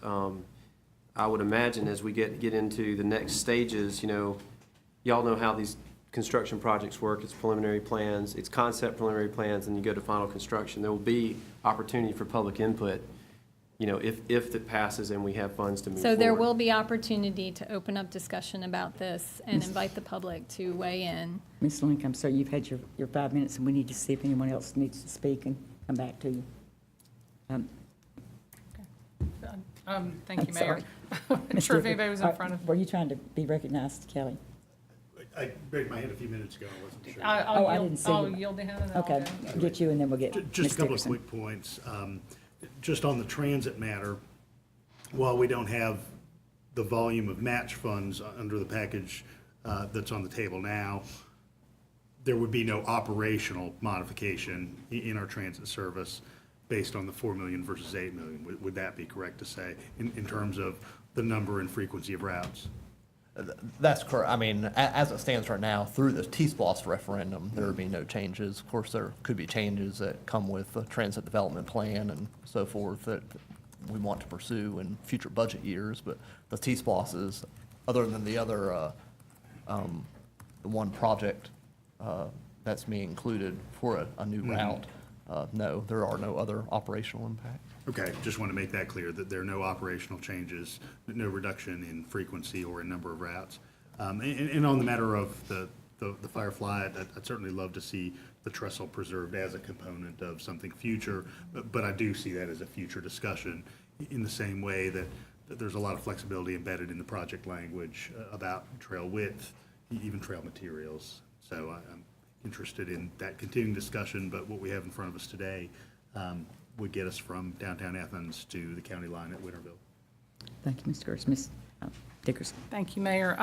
First of all, I want to thank the Citizen Advisory Committee and our former Commissioner and Chair, Alice Kimman, for all their work. It's basically been about 9 months. I'm sure they feel like it's like birthing a baby after this process, but it did take a significant amount of their effort and our effort to come up with a really good list, and I'm really pleased with the list and the funding levels we've identified. I do want to point out, just because we've had some conversation prior to this meeting, and I want to get some assurance from our attorney about this, that there may be some negotiations still to be done with the city of Winterville that we may have to take in the next week or so, and I just want to have some assurance that the action we take tonight will preserve that right for us to bring that back, maybe under a special called session or what, before this group. Yes, if you need to make a change to the approved form of the intergovernmental agreement, there could be a special call meeting and you could move to reconsider that portion of the action tonight. Okay, thank you. Okay. Mr. Behrman, I believe we need to approve the list and then move to the intergovernmental agreement for approval. I think you can approve it using the agenda item. I think you could approve options 1A, B, C, and D. Well, we've got a commission-defined option. Madam though. Mayor, may Does I that- amend my motion? Yes, sir. I'd like to amend my motion to approve using item 1, numbers A, B, and C. Okay. And D. Does that include the commission-defined option that's a change in the intergovernment? That's what I was trying to make sure we were including that. It's not included, and I think some of the commissioners did not want to include that in the motion. That's why I was asking about a separate vote. Oh. Well, I'll leave that to someone else to decide, and I'm not aware of the commission-defined Is there option. any problem if we approve the list and then go to the MOU? Well, I think what Commissioner Dickerson is saying is approve the intergovernmental agreement that's within the agenda package tonight. And then if there needs to be more discussion with the other cities that would require changing the language, there could be a special call meeting that would approve that language rather than approve a change now. I think that's Makes total sense. We're back to a good motion. So my motion is to approve items A, which is the list, B, which is the resolution, C, which is the intergovernmental agreement, and D, which is to authorize mayor and staff to sign related documents. Absolutely. Mr. Terry, did you want to comment? Thank you, Madam Mayor. Just something very, very, very picky, but on page 45 of the PDF, there is some suggested ballot language that would appear on the referendum. And in the box there's, I guess, a bracket where you can mark yes or one where you can mark no. And I would just encourage, when this appears in front of the voters, that appears as one paragraph rather than as two paragraphs, because the way it reads, I had to read this about 3 times. And I think I know what's going on, but there are a lot of people that have not paid as much attention to this. It looks, the way it's written, that if you're voting yes, you're voting yes to the top paragraph, and if you're voting no, you're voting no to the bottom paragraph, and it's just a little bit visually confusing. And I would just encourage that that appears as one single paragraph rather than two paragraphs. Sorry, I'm a college professor. What can I say? Do we have to treat that as an amendment tonight in order for that to happen? No, I think I can Just work clean with that Ms. Sosby when the ballot is built, just to make sure that it appears on the voting machine like you say. Okay, Mr. Neesmith has put a motion on the floor. Was there a second? Mr. Kurtz seconded. Any further discussion? All in favor? Aye. Any opposed? Okay, we have our T-Splosh list. So we're now to item number 7, which is our Milledge Avenue, I believe. No. Milledge Circle, yeah. They get your circles and your avenues, we got them both. Mr. Hamby, do you want to start that, or Ms. Bell, discussion? I will start, and then I will turn it over to Commissioner Hamby.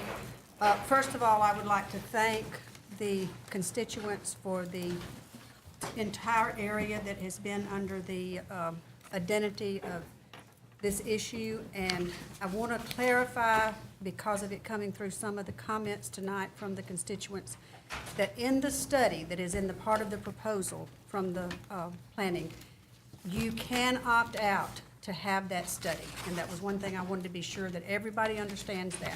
That was very important for me to clarify and understand that myself. And I want you to understand that when we go through the processes of what's going to be coming up through the next few weeks. So that's important. And also I want to thank Commissioner Hamby for helping direct some of this that needed to go through with the constituents and the different people that have worked through this. And now I'm going to turn it over to him so he can work through the defined option. Thank you. Okay. And there is a commissioner-defined option on the table that the first point does suggest that properties on Milledge Circle west of Highland Terrace be removed from the study and from the current moratorium. The second part deals with that part of Milledge Circle, that we have this thing that you can ask for a landmark designation. It's not an opt-in or an opt-out per se. It's a landmark designation, and what that does is it allows our staff perhaps to identify some properties that are landmark properties, and what this is asking for is to send a letter to those particular properties, and if they want to be part of the study, that's fine. But if they do want to be part of the study, they may not. Some people may want a part of the study that may not be a landmark property or may not fit the criteria for a landmark property. So there is agreement on that part. Now the second part is different. That deals with the other, the Castalia and the Milledge Circle, rest of Milledge Circle part. Now this is for a district, a historic district.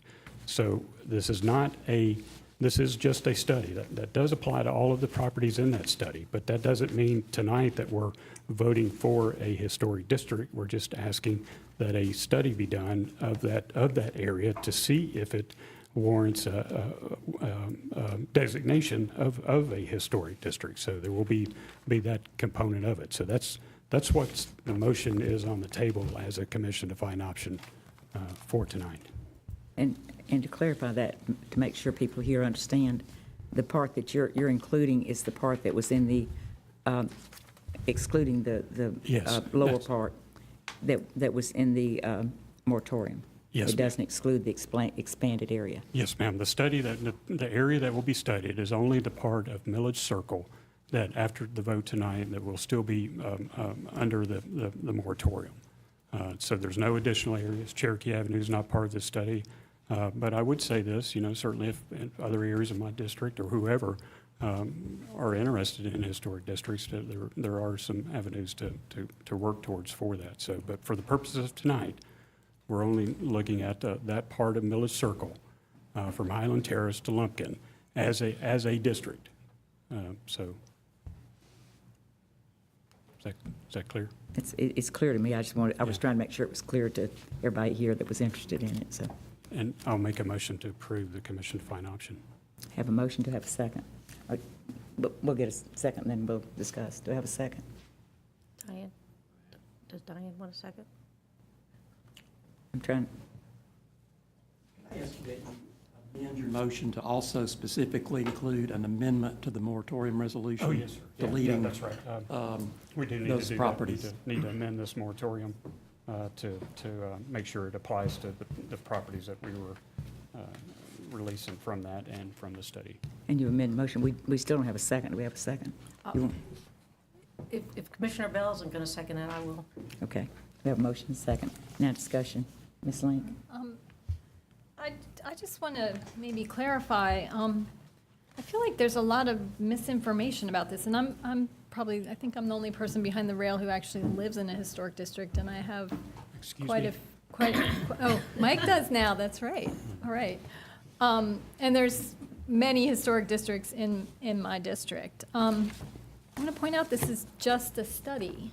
A study is just a study, and I'm kind of confounded by all the opposition to just a study. I mean, this is basically for the folks who live in the study area, this is free work the county is doing on your behalf. And I can't tell you how many times I've seen real estate listings touting, historic property and blah, blah, blah, that isn't even technically in a historic district. I mean, this is used as a selling point.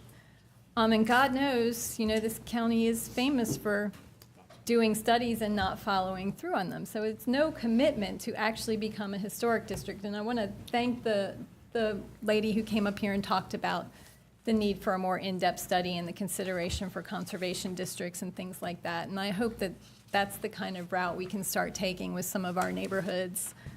And I'm happy to support Commissioner Hamby's commission-defined option, but I feel like there's just a tidal wave of misinformation about the process for becoming a historic district. There are many more levels of public input to be had before you actually get designated.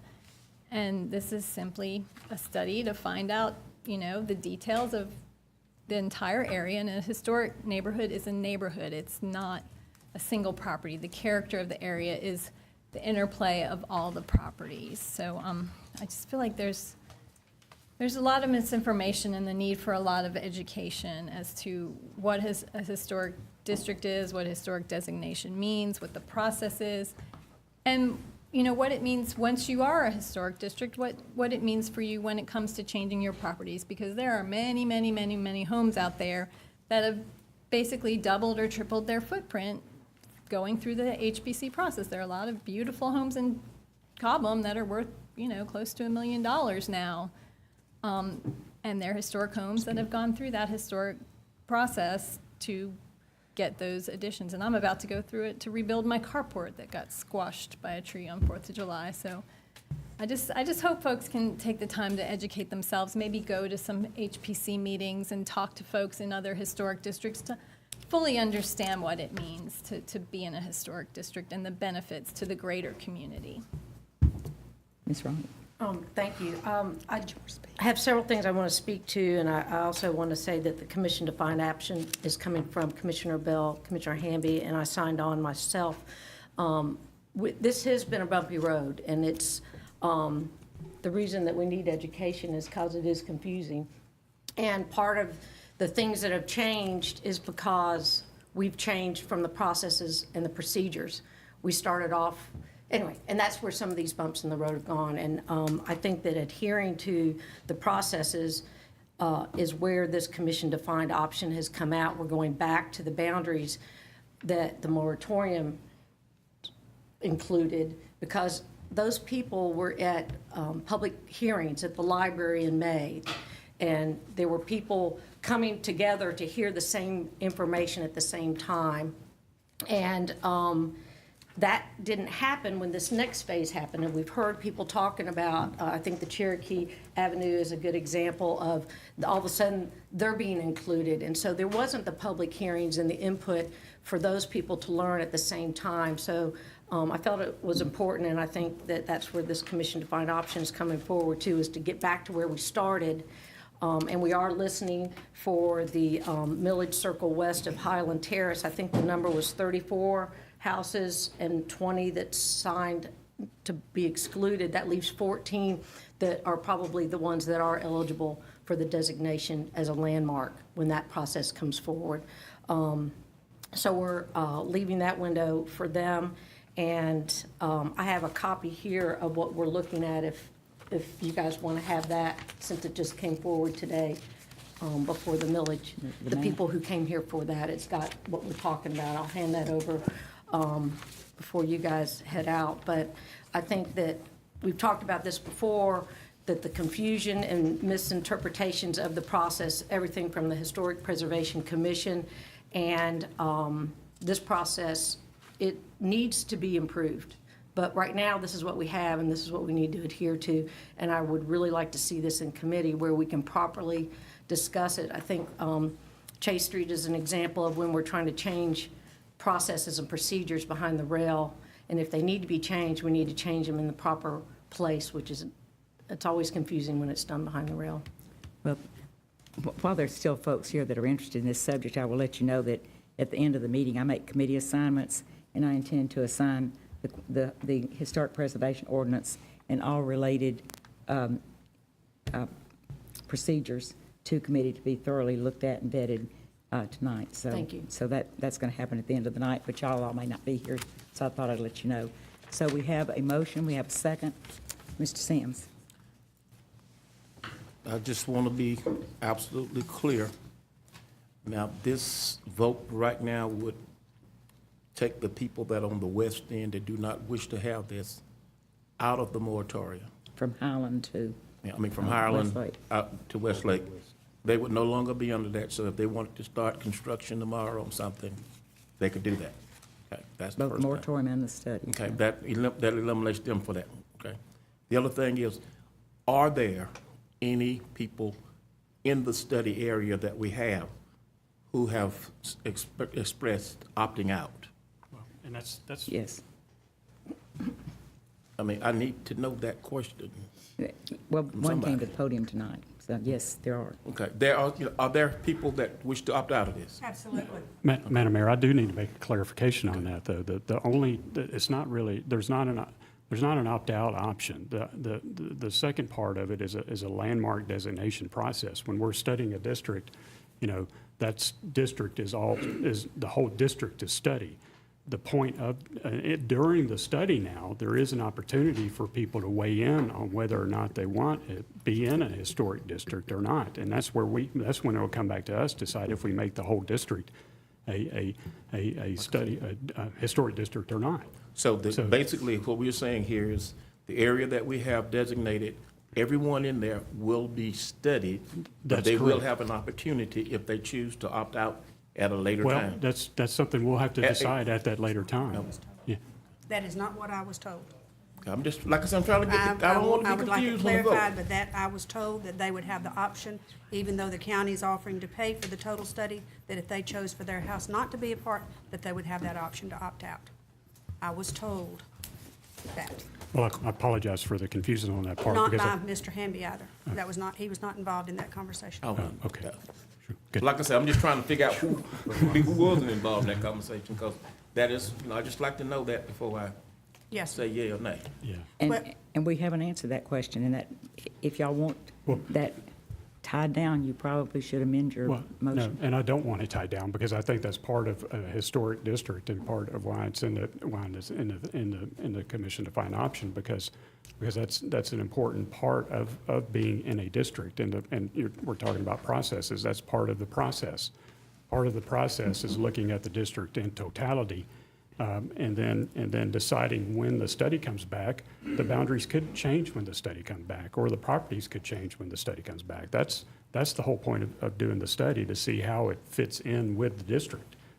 And I think there's some questions that, if you are assigning to committee, that will help with that process to help identify this question that we're here tonight. But for the purpose of tonight, the night, the study will look at those properties within the moratorium. But that once we get that study back, that will enable us to make a more informed decision about an opt-in or opt-out question, or whatever comes out of committee, an opt-in or out question, or how it all fits in with the district. So that's, I hope that's, all we're doing tonight is voting for a study. We're not designating anything. But the From that study standpoint. includes all parcels within Yes, ma'am. these boundaries that we have on our desk. May I One- speak? Yes, ma'am. Be clear. Sir, did you want to speak? No, I'm fine. Okay. I want to make a statement regarding the comments behind the rail. I think for all the people that have been involved with this journey, the constituents that have been involved on both areas of choice, it's been a long journey, and it's been a hellish journey. And I wish there could be more patience by my peers that we are trying to work through this. You're going to put a committee in, and you told me that from the very beginning when Well, this. it'll be one of our standing committees. Yes, ma'am. But that's one of the things I want everyone to have a respect for the people that are involved with this. It has been difficult because you are talking about their properties, you're talking about their privacy, you're talking about their rights, and we still live in America. We still have choices. And I feel like we need to keep respecting that for these people that are asking for them to be given that respect and rights. Thank you. Any further discussion before we vote? Let's do a roll call. Mayor, I'm sorry. I'm just, because I sit so close, I hear noises. And some of these people don't seem to understand what we're voting on. So if you could repeat your CDO, if you could read it maybe, perhaps, so that everybody would understand. And that you were kind of light on the speaker, so if you can get Okay. closer to the mic. Thank you. Oh, Thank do I need to speak up? Okay. Properties on Milledge Circle west of Highland Terrace shall be removed from study area and from current moratorium. Individual properties on Milledge Circle west of Highland Terrace who agree shall be surveyed for potential individual designation, and only those property owners who agree shall be included in the district study for potential landmark designation purposes. Request, and that, keep in mind that even if you want to be in a landmark price and landmark designation, you may not qualify. So from that standpoint, request that the mayor and commission authorize the planning department to notify and receive confirmation for those individual properties agreeing to participate in the landmark designation study. The third point is request that the mayor and commission authorize the planning department to prepare and circulate a request for proposals for the preparation of a local historic designation report for the properties remaining from Highland Terrace to Five Points intersection in the Milledge Circle and Castalia Avenue moratorium. And that last point, it's at the study area that will help us answer the question about whether or not this should be a historic district or not, and how that may look at the end of the day. So. Ms. Lane. I just want to add and make it absolutely clear that when it comes to being in a historic district, no one tells you anything about what goes on inside your house. You could gut your entire house and wallpaper it in tinfoil, and that's not part of the historic guidelines. You can do whatever you want on the interior of your home, and often blow out, huge modern additions onto the back. I just want to make it clear that, this is not shackling you to living in a 1,200 square foot cottage for the rest of your life. So I hope folks will, pay attention to what exactly it means, and maybe come to some of those Historic Preservation Commission meetings and see firsthand what goes on. I just wanted to make sure that Commissioner Hamby also amended the portion that the attorney asked in your Yes, ma'am. CDO. Okay. Sorry. I was passing stuff. I just want to make sure you said that. This is the first part. Okay. Commissioner Dickinson's catching everything. Well, we have a motion and a second. We'll do a roll call vote. Ms. Spratton. Hamby, Yes. Bale, I've got to vote yes, I guess. Harrod, Yes. Dickerson, Yes. Sims. Gertz. Yes. Link. Yes. Wright. Yes. Bailey. Yes, ma'am. Naismith. Yes. 10 yes, 0 no. That was unanimous. Do y'all need to take a break before we move forward with the? I'm ready. Let's go. Let's move forward. Okay. We'll give them a minute, because I think some folks are leaving.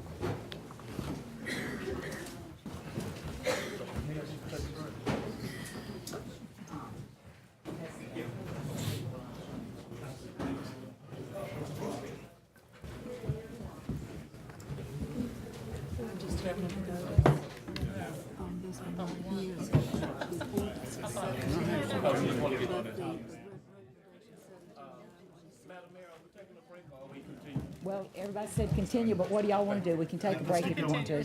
Okay.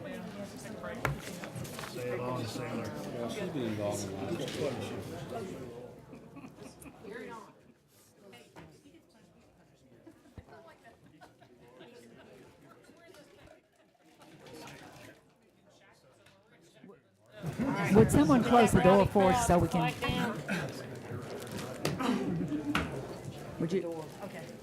Would someone back there please close the door for us? Would you close the door for us? Thank you. Thank you.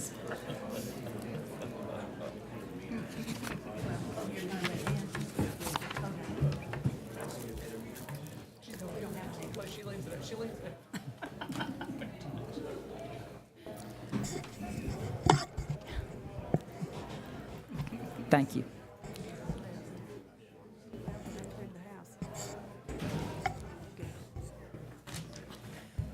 Okay, we're going to move on to item number 8 now, which is the North Chase Street traffic modifications.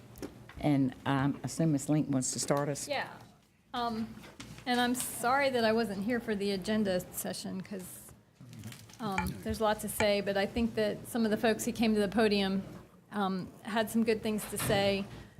And I want to point out that, you know, the portion of this corridor that's seeing the major problem is the portion that automatically qualified for our road diet and that was recommended by staff. So, you know, some of the points that Tyler Dewey made about the inadequacies of our policy, I think should be taken to heart. And, you know, especially as we look forward to a whole pile of T-SPLOS projects, we really need to reshape these policies.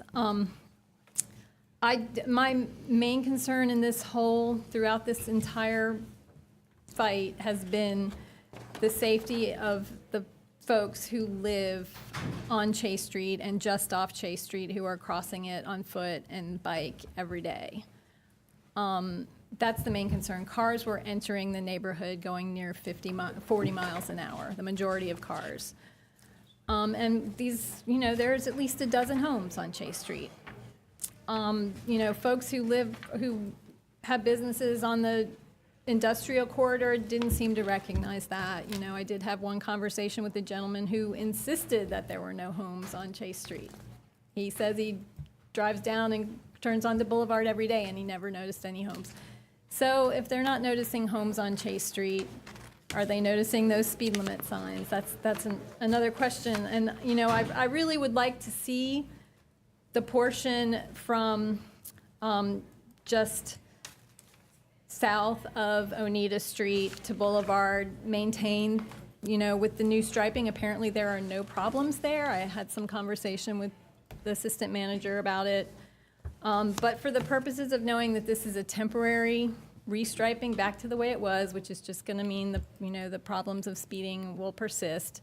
But I hope that, you know, a very thorough, complete street survey of the entire corridor will bring us to something that will assure that those speeds are brought down and that the safety of our neighborhood is brought up. And particularly knowing that we're going to see a couple hundred more residents to that corridor, people who are moving to Southern Mills and who presumably are moving to, you know, an in-town community with the hopes of being able to walk and bike wherever they need to go. Chase Street is about 6 blocks from downtown now. Now that we've officially expanded the borders of downtown, this is a corridor that is 6 blocks from downtown.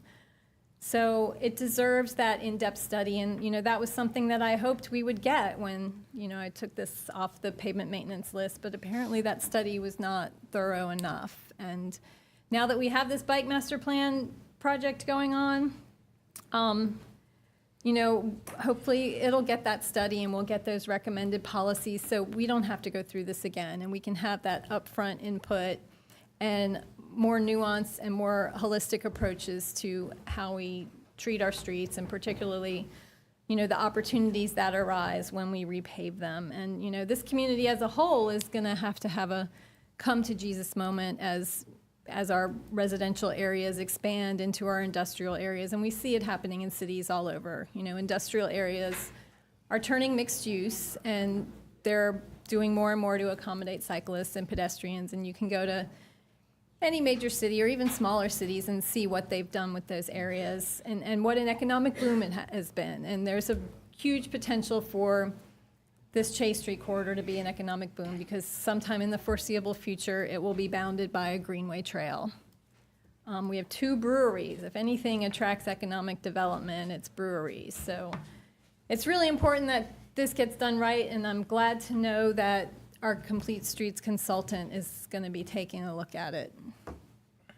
Want to make a motion? I'll make a motion that we adopt the plan to stripe it back with the knowledge that we're going to see a thorough Complete Streets study of the entire corridor. Second. I have a motion and a second. Is what you just said comply with option one? Yes. Yeah, okay. Option one, motion second. Discussion? Thank you, Madam Mayor. I am encouraged by our paying attention to the multiple interests in that area and reconsidering this. And I just want to make sure that when we do it, that we reach out to everyone. I think probably the thing that upset the business people out there most was they felt out of the loop. So I just want to make sure that we include them when we're looking at this and trying to figure out the best option for the businesses, for our regular residents out that way, and the alternative uses with bicycles and pedestrians and buses. So we just need to make sure they're in the loop as well, because it takes all of us to make it right.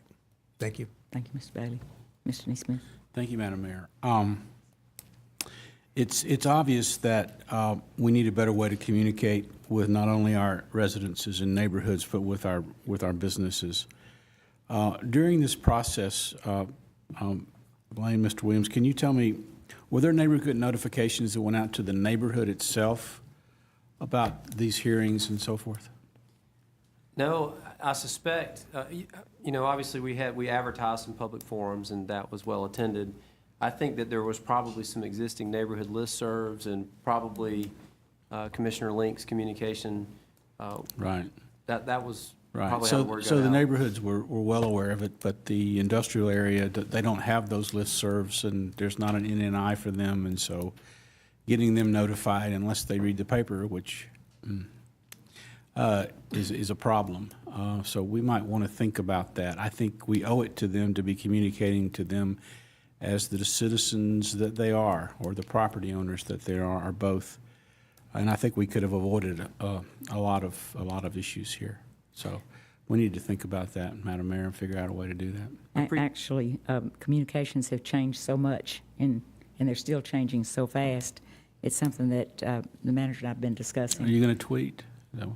I haven't tweeted in a long time. I don't think y'all want to open that door again. I have one more question, Madam Mayor. What is the next step? Now that we've said take it back, I don't see anything in this motion that talks about a study or the next steps. Well, and may I speak to your first comment? Yes, sir. Commissioner, I appreciate that comment, and we do need to examine a way to communicate, intent to folks. Now, we need to talk about what process that follows, because obviously you want to be aware of the proposed changes before you start getting calls from folks. So we are going to look at that very strongly. And I'm going to explain your second question, but let me just say for the record that with this upcoming complete street study, all adjacent property owners will be notified about that. That should not be a surprise to anybody.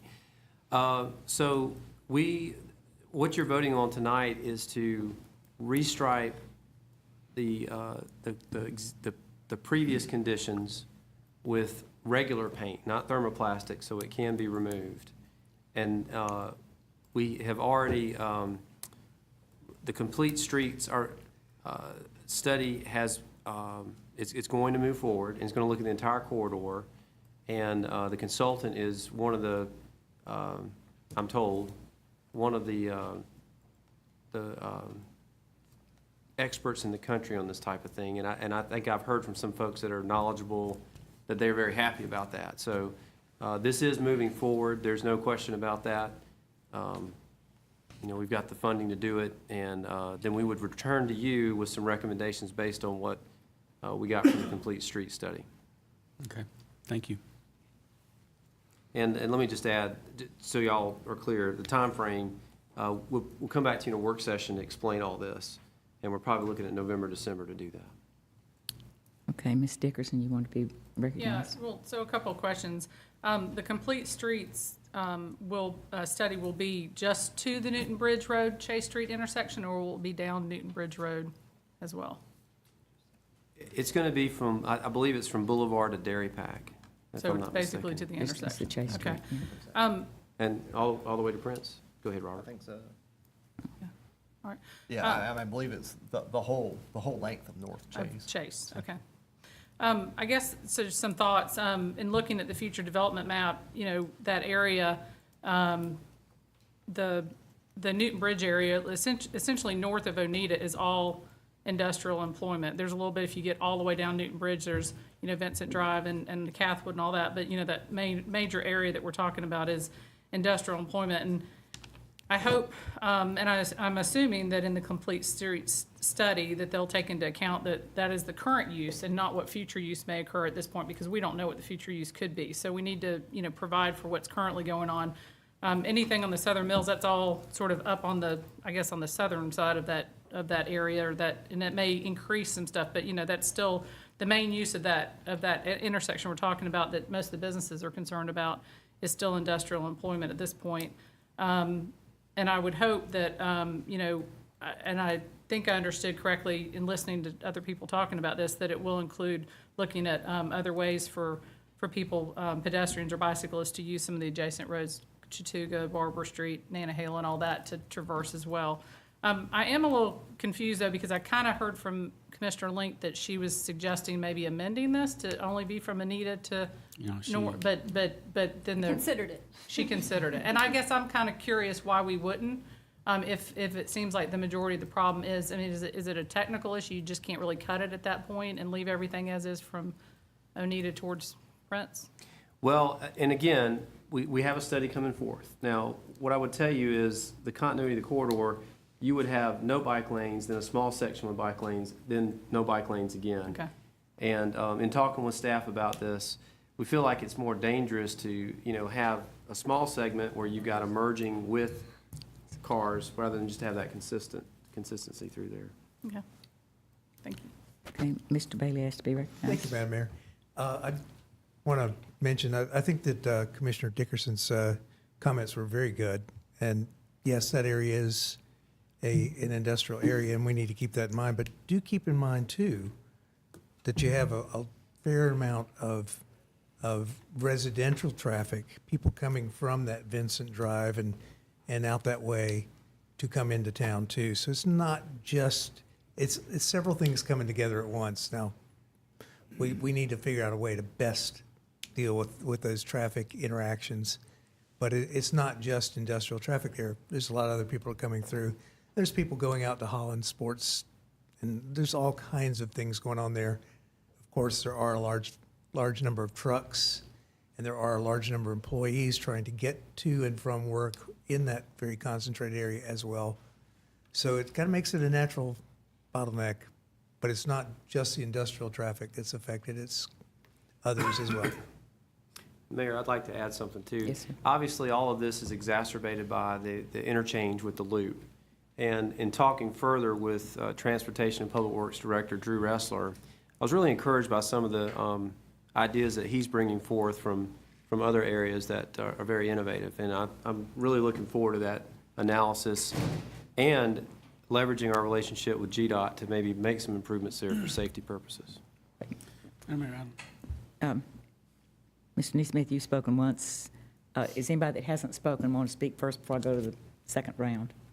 Okay, Ms. Lincoln, then. Yeah, I just want to make a quick comment. I think as far as our street design and complete streets are concerned, this is an example where it's not only do we want to improve a street as a complete street, but we also want to keep in mind that we want to avoid conflicts on that street. This street is probably the first street we've considered that I know of where there's a lot of big truck traffic. And it just changes all the rules about what that is as a complete street. So I think we need to keep that in mind and learn that lesson. We don't want our industries to feel like we disfavor them. We don't want to feel like we don't communicate with them. We must do that. They are an important part of this community, needless to say. Thank you. Ms. Link? Yeah, and I wanted to take the opportunity to thank Drew Ressler for being open to having a real back and forth conversation about this. That's something that we didn't get in the first round. And also, I do want to reiterate the need to get the word out. Typically, when we have these kind of transportation changes, the only notice that really gets out there, besides, I guess, a posting in the paper and on our website, is a sign on the side of the road saying, this portion of the street is, slated for changes, please come to this meeting. But because this street runs through a neighborhood, a very active neighborhood with lots of communication opportunities, and also advocacy groups that are very active when it comes to bike and pedestrian needs, people actually knew about this.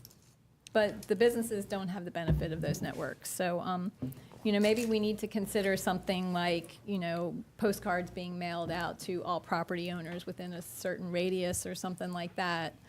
Because, the folks who live in the neighborhood and the folks who own businesses in the area, they don't really overlap a whole lot. So I hope we can, take another look at our communication processes for this and other things. Yeah, and I did consider, talking about keeping the south of Oneida Street portion that actually wasn't proposed by staff. That was something that myself and Tyler Dewey of Bike Athens and Elliot Caldwell of Georgia Bikes, stood out there on a hot Sunday afternoon trying to figure out how do we slow this traffic down, because there was no concern for that in the original proposal. So, and, Drew does have some very innovative ideas, and I really look forward to having a real discussion about them. We have a motion. Did we have a second? We had a second. And motion second. Okay, y'all ready to vote? All in favor? Aye. Any opposed? Okay. We will now go to number 10. 9 was removed. And Bill, will you start us with an ordinance, please? Mm-hmm. An ordinance to amend the Code of Athens-Clarke County, Georgia with respect to alcoholic beverages and for other purposes. Okay. Ms. Wright? Mr. Neesmith. I just wanted to comment from what I recall, and this came from Mr. Bell's comments. I believe that it's at the state level, because I've been following this Sunday thing, and the one Sunday a year that we get to pick, it's statewide that bars can only be open till midnight. So that's not like there would be a territorial difference in bars in other areas. So that was part of the state's details, I believe, in that prime opportunity for one Sunday to be open for bars. And then we've already picked that to be New Year's Eve.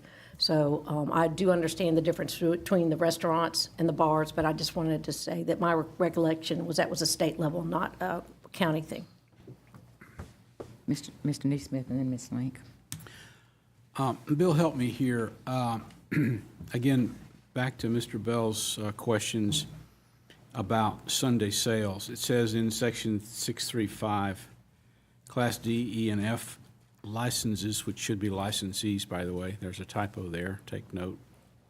Licensees eligible for Sunday sales permit when New Year's Eve is on Sunday. Aren't all licensees eligible for Sunday sales now with this? No. No? Bars are not eligible for Sunday sales. Okay. That answers that. So that's the same in 6.3. Okay. When you correct the grammar, you have to do it in an English accent. That's right. The licenses, should that be licensees, Esquire? You're taking my job away. You make me unemployed. Ms. Link. Oh, shut up. We'll let y'all practice your accents later. When we saw this in the work session, I feel like we only talked about, the fees. And we've never really seen a comparison from what, I feel like there's got to be a better way to do this. The fact that, a tiny little hole in the wall establishment like, Flicker Bar or Manhattan is paying the same in alcohol licenses as, one of these, 300 capacity bars that packs the students in every night. there just seems like an inherent unfairness to the way this is set up, and I'm wondering if we can't come up with some means of, determining a tiered set of fees based on annual sales or capacity or something. Has there been any consideration of that kind of tier? Well, what has been offered to y'all was in response to some of the comments we heard in the work session. I mean, it's a balance of equity between the various establishments. Obviously, the cost of the permits are a consideration. You can set it those any way you want to. It's a revenue impact. Obviously, we were trying to balance the changes. I think even with the way that it's been done, there's a Revenue loss. yeah. We already budgeted $58,000 for that. So, I'm not sure. I guess we need some more clear direction on what it is that you want to see, and if y'all want to make some subsequent changes, I would suggest that perhaps maybe that be put in committee so that your suggestions can be heard, because otherwise, I don't know if we can gain a consensus from everybody what it is you're looking for. Not on the floor tonight. Yeah. Mr. Gertz. Thank you, Madam Mayor. I don't know if there's any perfect alcohol ordinance out there, because everybody's perception of what that ordinance would look like is going to be different. What I do know is that, for clarity and bookkeeping purposes, this eliminates the gross sales fees for proprietors, and so that's an enormous burden that they'll no longer have to bear. It simplifies the number of classes. It provides for a low-volume restaurant class. It eliminates a separate Sunday sales line item altogether. And of course, it makes these modifications in keeping with state law as well. And I just was doing a little bit of Googling and confirmed what Commissioner Wright noted, which is that it was Senate Bill 103 in 2015 that set that midnight cap statewide for that one Sunday, which of course was largely at the behest of Savannah for the occasional Sunday when St. Patrick's Day occurs. So is this perfect? I don't know that there is such a thing as perfect, but I think this is better than what we've had. And I would note, particularly for folks who sometimes think that the unified government is happy for liquor revenue and lives upon it, this really reduces our revenue by over $125,000 a year from 2 years ago, kind of recognizing that we just want to offer some clarity for proprietors out there. So I'd like to make a motion for approval. Second. Have a motion second. We still have some people that have asked to be recognized. Mr. Bailey. I just wanted to, excuse me, contradict Commissioner Gertz. There is a perfect alcohol ordinance, and that's that all commissioners get free drinks. Behind the rail? Not behind the rail. And not behind the wheel either. Okay, we've got 3 people asked to be recognized that have already spoken. Is anybody that hadn't spoken that wants to? Okay, we will go to Ms. Wright, then Mr. Neesmith, and Ms. Link. I did want to point out, Commissioner Link, that one of the benefits that we did add for the smaller establishments is that no place that is no restaurant has to pay that $600 to pour on Sundays. So you take our local and beloved taco stand, they can now offer beer and have that beer profit on Sundays without having to shell out that $600, which evidently is more than they can schedule and budget. So they're going to be able to serve that cold beer with their tacos on Sundays without having to pay. So that's benefiting the smaller establishments in that realm. And I know that doesn't touch on the bar situation and the mega bar versus the others that you mentioned, but I just wanted to make sure that that was clear. And that was one of the driving forces that I was happy to see in this as this came through, and the listening that the staff did on us, making this a little bit easier and fairer. Thanks. Mr. Neesmith and Ms. Oh, you didn't want to speak again? Okay, Ms. Link. I just want to point out that that health and safety study of downtown is going on. I guess there's some results that have been produced so far. I'm wondering if that touches upon how we address alcohol licensing in our community. I feel like, we do have problems in some of these establishments or associated with some of these establishments. And I'm wondering if there are any suggestions out there as to how we confront those via alcohol licensing fees and rules and, keeping track of revenue. Is there is that going anywhere? Well, I would say that, we haven't received the final draft, but the preliminary recommendations I'm seeing really don't talk about the structure and price points of permitting, or trying to use that to alter some of the subsequent behavior. So that's really not addressed in the. Yeah, I was just gonna say, for this particular topic, I don't believe the study goes into this level of detail. I mean, I think you're talking about, some other zoning and placement issues and bigger land use and building use type ideas that the study's gonna put forward. What about not drink necessarily sales, pricing. minimum drink pricing? We haven't discussed that, even though I think now minimum drink prices is $1, which makes it real easy to blow $10 and get really messed I think up. some places there's a way that they're doing it for zero, so. Yeah, and there is free alcohol being given away. I've witnessed it firsthand. Madam Mayor, I do want to speak. Mr. Neesmith, it's your turn. I hate to go down a rabbit hole here, but I have been talking with bar owners and retail sales, and our problem downtown as far as safety is concerned is quite simple: fake IDs. It is not illegal for a bar owner to serve a person with a fake ID. That is not illegal. And our sting operations aren't using fake IDs. That would be entrapment. It's actual people that aren't qualified to drink, or not old enough to drink, showing they're not being asked for their IDs. That's how we entrap. So the bar owners are able to serve all day long. I was in a restaurant the other day, and there were 6 young women sitting there comparing their fake IDs. No, not everybody, but they're abundant. And I don't know how you solve that problem, but that's a big problem. And evidently, they're very good. And They're very good. So. Okay, y'all ready to vote on this one? Yes. Okay, we have a motion, second. All in favor? Aye. Any opposed? Okay. Item number 11, would you read an ordinance for us, Mr. Berryman? Do you have an ordinance for 11? Oh, I do, thank you. An ordinance to amend the FY 2018 annual operating and capital budget for Athens-Clarke County, Georgia, so as to provide funding from donations to the Leisure Services Department for athletic field lighting at Holland Youth Sports Complex and for other purposes. Okay. Ms. Wright has to be recognized. I kind of want to add my history on Chase Street comes from my years of going out to Holland Complex on Vincent Drive for soccer practices and games and everything like that. The Holland, you guys have heard me talk about my soccer stuff with my son, but Athens United Soccer, I'm one of those parents that can talk highly of that and the camaraderie that's out there and the diversity and the positive parts. And I just hope that we can move forward to let there be healthy light out there, because there's not enough daylight for the number of kids that need to practice and play. And it is an outstanding, and I don't need to recreate.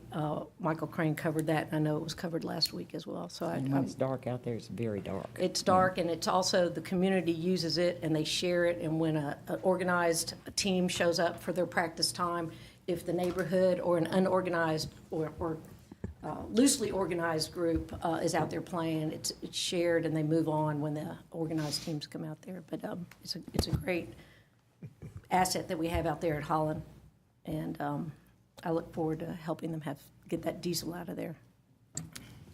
Bailey, then Neesmith. Thank you, Madam Mayor.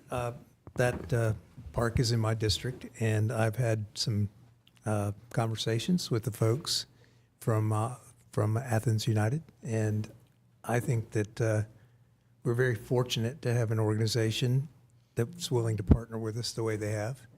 I think they've had a very strong impact on the success of our youth in this community, and I think they'll continue to do that. So I'd like to commend them for finding a way to fund improvements at one of our parks. Of course, it benefits them, but it's going to also benefit a lot of kids. So I want to thank them, and I do absolutely support this ordinance, and I'd like to move that we adopt it. I'll second. We have a motion and a second. Mr. D. Smith. My apologies for causing a delay, or it wasn't a delay, causing some angst, I guess, because I wanted to see a photometric study. And that was provided to me, I think, the very next day by staff. And it was a very good study. It was very positive. It was average 30-foot candles plus or minus 10-foot candles anywhere in there. The technology is great. The shielding is great. So I agree. This is, and the price is good. So I'm going to support this. Ms. Link. Yeah, I just want to support it as well and thank the folks who are making this donation. You know, Holland Park is a big asset to that community, which often gets overlooked, kind of out there on the edge of town. And it's a very dense neighborhood, lots and lots of communities and some low income and working class communities. So it's a great benefit to have this resource for those kids who live out there. I hope we can get a sidewalk out there so more of these kids that live in these neighborhoods can get to Holland Park.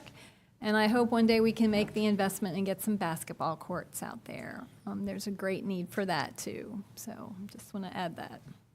Mr. Harrod.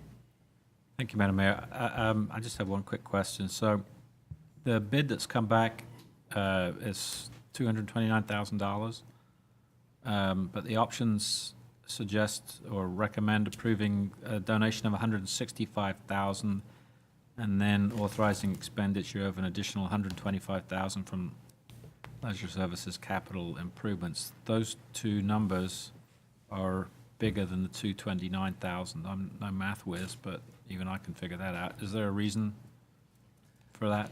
Yeah, there's some additional infrastructure that needs to be added over and above the lights. So the lights itself, for the $229,000, we have to upgrade our electrical panels and do some other work in terms of just making sure the electrical supply is up to code and ready to accept and provide for this lighting. So there's an additional expense that Leisure Services is assuming in order to make those changes. So it's an additional $61,000 above the bid that we are, I guess, sequestering for this particular project. Is that sufficient to do all of the necessary work? It is. Okay. Okay, we have a motion. I have one other thing. Maybe the manager can help me.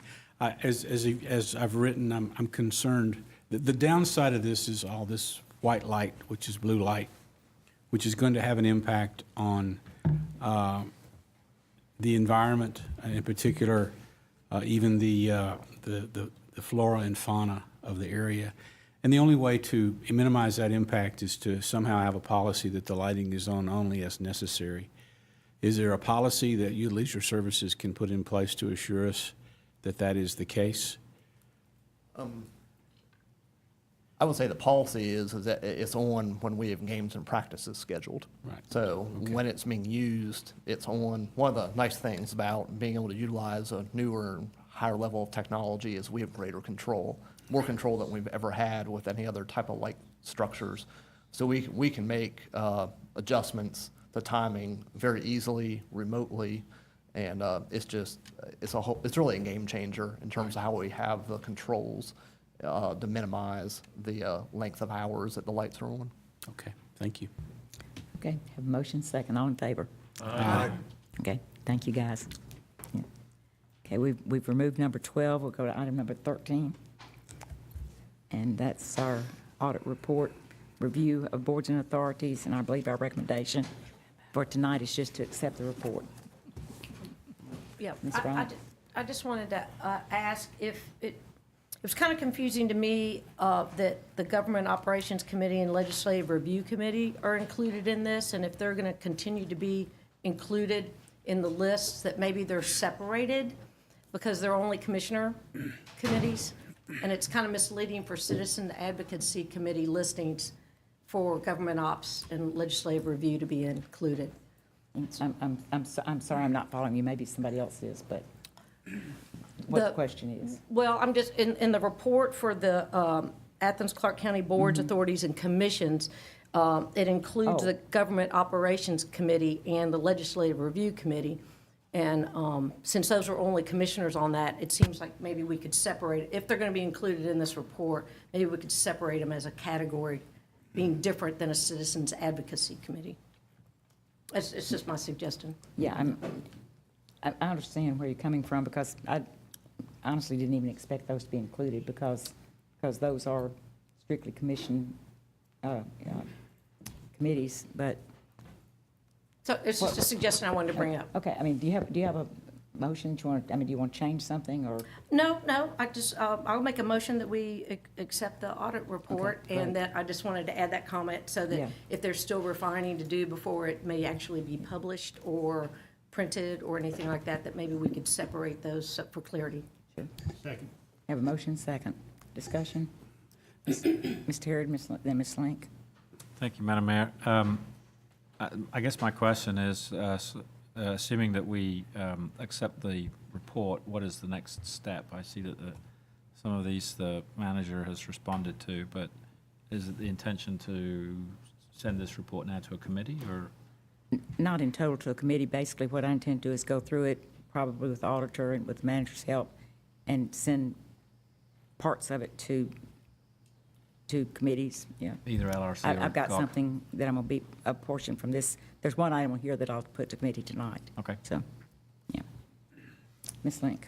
Yeah, I'm just am looking forward to this citizen advisory handbook that's recommended, because we all know too often we get folks who apply for these positions who really have no idea what those committees do or what their duties might be. And also I've known people who have been scared off from applying to these positions because they perceive it to be way more work than they have time for. So I think that'll help clear things up and hopefully encourage more people to apply for certain positions, and, also other folks who may not know what they're getting into, maybe they will decide not to apply, because often we've had people show up and say, oh, well, maybe this isn't what I want to do, and we can quit wasting time. And as a result of this, I think we're going to get a lot of continuity and be a little bit more grown-up government than maybe we've been in the past. So I think it was a great report. Thank you, Stephanie. Have a motion. Do we have a second? Yes. Had a second, okay. Motion second. Y'all ready to vote? All in favor? Aye. Any opposed? Okay. Item number 14 is, that's the one we just did. No, we did 13. Okay, we got a second audit, okay. 14. Performance audit for leisure services. Have discussion, motion? Mr. Kurtz. Just really, kind of to mirror the point that Commissioner Harrod made a couple minutes ago, I believe there's a work session already scheduled around this. Is that correct? Tuesday. Yeah, on August 8th. On August 8th, okay. Just wanted to make that point for everybody in the public. Madam Mayor, move for acceptance of the performance audits. Second. Motion and second. All in favor? Aye. Any opposed? Mr. Harrod, you're almost too late. Go ahead, you gotta get faster. Well, I was just going to ask if if we're talking about this next week, do we want to accept it now? Would it be worthwhile holding it?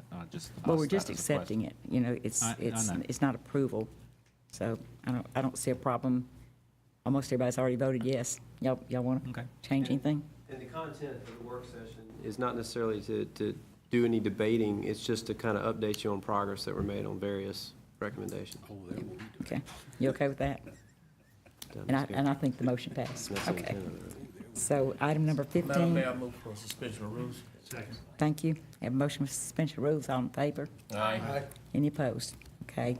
Thank you. I just overlooked that, Mr. Sims, so thanks for being on the ball. Mr. Behrman, will you read the ordinance? And Jean caught something that I'll point out right quick before, that that the ordinance says 117,000, but we're actually voting on 17,916. Okay. Okay. An ordinance to amend the FY 2018 annual operating and capital budget for Athens-Clarke County, Georgia, so as to provide funding to the Convention and Visitors Bureau for matching assistance for a state tourism marketing grant and for other purposes. Madam Mayor, I move for adoption. Have a motion? Second. I'll second it. Have a motion second. Ms. So I just Dickerson. had a question. It seems, more appropriate that this money might come out of hotel motel, and I know we've secured all that. But is there a way that we could ask that if funds become available in hotel motel at the end of the year, that we could reimburse the general fund out of that or not? Just because that's where it should be coming from, but it can't because we've sort of tied all that money up. But if there's money, is there a way we can go back? Can we do that? Well, right now, those dollars are just going into the general fund anyway, the excess dollars over what we've approved. Is that not correct? That is correct. So there's no need to, They get what we budgeted, and then we get. yeah, and the rest will be in general fund. But we budgeted based on what we think we're gonna collect, so we've sort of committed to what we're gonna collect. And I guess my point is, well, okay. Yeah, Maybe it's splitting hairs. Yeah, any excess over is going into the general fund Right. anyway, so it's Okay, 6 so one, half it's- dozen the okay, other. all right. Okay. Y'all ready to Okay. vote? All in favor of the motion? Aye. Any opposed? Okay. And now we have the portion of our meeting where we can get citizen input and on the planning commission items. And the first one is item number, I'm looking for item number 15. 16. No, 16, okay. Item number 16. Is anyone that wishes, and we've got, we don't have anybody that's signed up for the extra time, do we? Oh, okay. Yep, Lori Bork, newcomer. Lori, thank you. My eyes are getting tired. Do you need my address as well? Sure. Lori Bork, newcomer. I live at 150 Pulaski Heights. And I'm part of the architectural team hired by the Alpha Phi sorority. I want to thank you all for considering our application tonight. Alpha Phi, I'll give you a little bit of background of how the project has evolved. Alpha Phi created the very first sorority house in the country back in 1886. They have a long and reputable record of well-built and well-managed homes. Alpha Phi chapters exist at many of the other SEC schools, and they've begun the process of becoming the first new sorority at UGA in 45 years. They're coming to Athens, so we need to ask ourselves where the best home for a new sorority will be. And I think most Athenians would agree that a historic home on South Milledge Avenue is an ideal location. Alpha Phi is committed to becoming stewards of the historic landmark home at 387 South Milledge. The HPC recognized such in approving the proposed project in June. The home and its proposed addition will house 54 student residents and 1 house mother. The proposed project is comparable to the average sorority house size in the Milledge Avenue district, as shown on Q Public. 54 beds is also the average number of residents for the sororities along Milledge Avenue. The mean size of the other 4 landmark historic sorority houses on Milledge Avenue is 2,000 square feet larger than the proposed project and houses 9 additional beds. Our client came to us with a program asking for 64 beds. Through the HPC and the site design process and working with planning, we have already dropped 10 beds from their pro forma. We're at a breaking point where losing any additional beds makes the numbers for the purchase and construction costs unviable. The modified proposed site plan contains 55 parking spaces. This covers the 54 student residents and the house mother. We understand that a similar parking count to resident relationship was approved by Mayor and Commission in the spring for the Pi Kappa Phi fraternity on Milledge Avenue. The sorority has also executed an agreement for an additional 32 parking spaces north on Milledge Avenue at 255 South Milledge for Monday evening chapter nights and potential special events. I know that there was some question in the July 18th session as to why the project parking is not accessed from Milledge Avenue.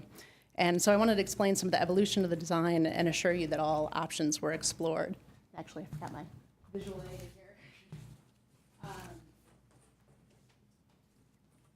I know it's probably difficult to see from over there, but wanted to be able to show the site in this is its current configuration as proposed. And when we started the process, we first housed the addition entirely behind the existing structure. And that was the approach to keep it not visible from Milledge Avenue. That then forced the parking to be L-shaped around that very long building, and parking wrapped up here and then connected onto Milledge Avenue. And that was the first thing we explored. And we quickly realized that this was less than ideal due to the overlap of a 3-story building to the residential properties that are right here. The length of the building was problematic in designing an appropriate elevation for the addition to a historic building. And the current L-shaped proposal which the HPC approved, makes it such that no more than 2/3 of the building is visible from any angle. So it really breaks up the massing and the perceived scale of the project. It also preserves more green space. The HPC was very concerned about the preservation of the site, and this design not only preserves a garden courtyard right here, but also saves 3 very large caliper trees right here that if we brought a drive-through would have to be removed, as well as the existing brick wall that is in front. And I wanted to show, this is actually a rendering of our addition inserted. This is the model, this is not a photograph. So you can see how invisible the L-shaped addition actually is because of all the vegetation. And had we cut a drive through and taken out all these large trees, the parking lot becomes much more visible from Milledge Avenue, which we knew was going to be a non-starter with the HPC. We also did consider traffic flow when deciding to exit onto Harris. Milledge Avenue is a difficult street at peak traffic times, whereas Harris is less congested.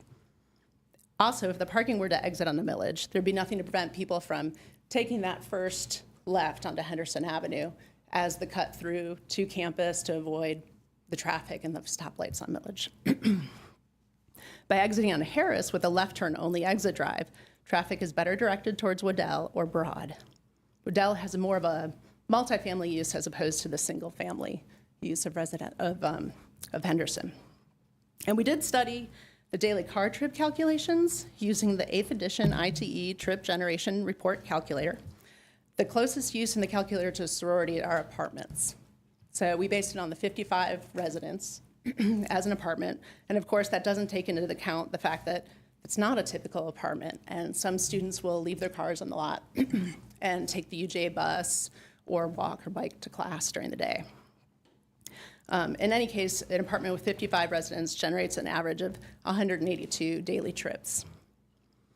By comparison, general office and just the existing building footprint would generate 83 daily trips with no need to go through the special use process or require a left turn only exit. They could also build an addition which would double the size of the building within zoning right, needing only HPC approval, not special use permit. This would result in a comparable number of trips as the proposed sorority and would generate traffic in the 3 summer months when a sorority would be inactive. Medical offices in just the existing footprint would generate 271 daily trips, far greater than the sorority. An upscale restaurant like 5 and 10 in this size building is predicted to generate 675 daily trips. So you can see that a sorority house has less impact on the surrounding neighborhood and streets as compared to other possible uses in the CO zoning. Our design team has collaborated closely with the adjacent neighbors, and we appreciate the more recent input and collaboration with commissioners to arrive at a site plan design which we feel meets the needs of the sorority at 55 spaces while maintaining appropriate buffers to the residential neighbors. Josh Coons, our landscape architect, will share more specifics of the modified site plan with you. Thank you all for your time and consideration. Thank you, Ms. Bork.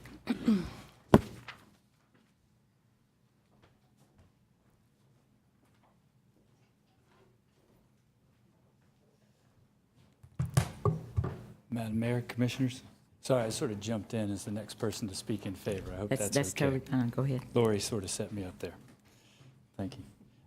Again, my name is Josh Coons. I live at 205 Clover Street here in town, and our firm assisted Bork Design and Alpha Phi in site development. So I just wanted to follow up briefly on some of what Lori just touched on. Ultimately, the history of the project and how the design has evolved relative to regulatory requirements and agency review along the way. As mentioned, we did look at Milledge Avenue initially as a primary access point. Even before the building shifted, though, there were concerns ultimately over GDOT's requirements for the driveway aprons, their size, their location relative to what was on either side, and the potential impact that that would have on the front yard and the Milledge Avenue streetscape. Ultimately, the building shift that Lori described that was sort of guided by HPC's concerns disconnected the backyard from the front yard. That shift basically left 10 feet approximately on either side between the structure, either existing or proposed, and the brick walls that are there. So we ultimately wouldn't be able to get a driveway through there and maintain the bedroom count that they're hoping to do with the addition. So when that building footprint was revised, we revised the parking lot in the back accordingly. And in that initial update, it had a single point of access to Harris Street. The first review of that parking lot, actually, we got some feedback that we didn't have enough parking on site. We didn't quite meet the bedroom count. And so that prompted another revision, which is the revision I think that you saw. When we revised for that last plan, ultimately we lost green space.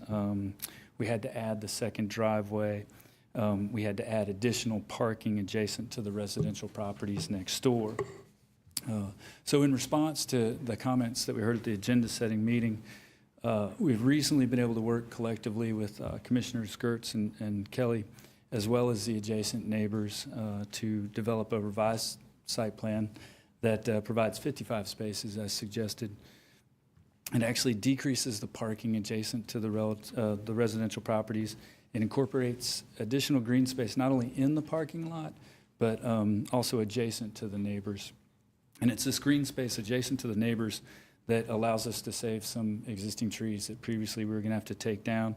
It also provides enough space for a layered evergreen planting buffer that will help filter this sort of view from their property.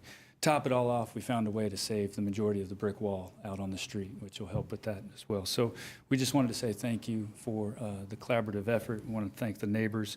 We hope that you'll find these improvements acceptable and encourage you to vote for the commission to find adoption.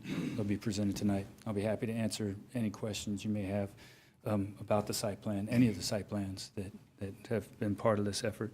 And we thank you for your consideration. Thank you, Mr. Coons.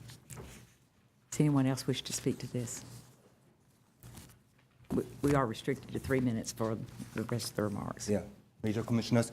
My name is Karl Lechtek. I live on 138 Henderson Avenue together with my wife and my 2 children. I love living there. It's a beautiful neighborhood. I cannot say otherwise. I watched your video discussing the previous planning, where you discussed the wall, and I was very impressed with the questions you took. What I didn't like immediately there, that the planning commissioner was simply telling false evidence, that it would not be possible to take the exit to Milledge Avenue. That's not true, as you heard this evening. It would be possible, it would have been planned differently, right? And again, with these trees not taking down this evening, this is just putting sand in your eyes. They will not take some streets down in the front, but therefore they will make the back into a parking lot, right? And the back, Harris Street, the backside of all these sororities already look very ugly. It's kind of the service alley for these sororities. In my opinion, it is an aesthetic problem. They are bad neighbors in this respect. There's no landscaping. There's trash on the street, furniture. They say it will all better, it will be all nicer, but what do we know how it will look in 10 years, right?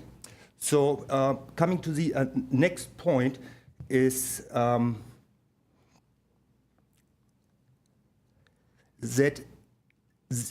I'm, in principle, think it's a good idea to preserve that house and that students are living there. It's okay, right? But will it make living in the quarter better? It will not. It will increase traffic. It will increase traffic in the night. It will increase traffic by unexperienced drivers. It will increase pizza delivery traffic. In this area, we have already several traffic issues. The drop-off from Clarke High School can only turn right and is then circling back to our quarter when they want to get to Broad Street.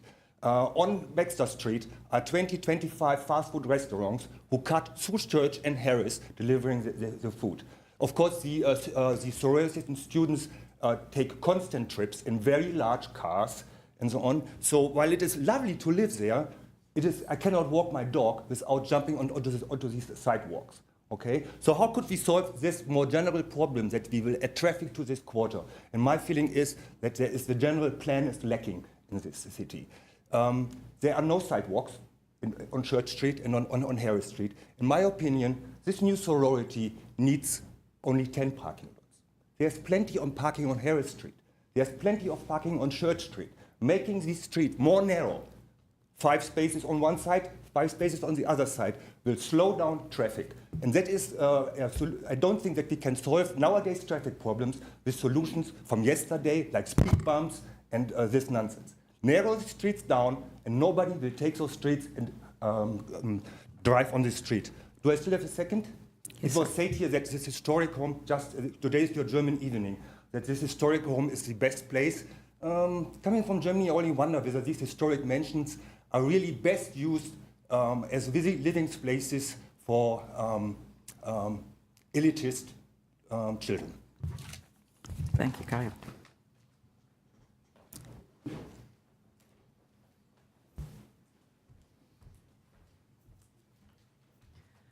Good evening. I'm Linda Gardner-Massey, and I am a representative for Alpha Phi. I head up the housing project for the sorority. Appreciate your time here tonight, and I appreciate very much the effort that you all have gone to help us make this a project that we can all be proud of. When, as Lori said, Alpha Phi has a rich heritage in housing. We did create the first sorority house in the nation. We're very proud of that, and we take providing quality homes for our women very seriously. When Alpha Phi was invited to come to the University of Georgia, I was asked to head up this project, and the main reason is I live in Williamsburg, Virginia, but I grew up here in Athens. So I'm familiar with the area, and this is a project that is very near and dear to my heart. I immediately knew the house that I wanted Alpha Phi to have, and have been lucky enough to be able to put together what I think is just an outstanding project.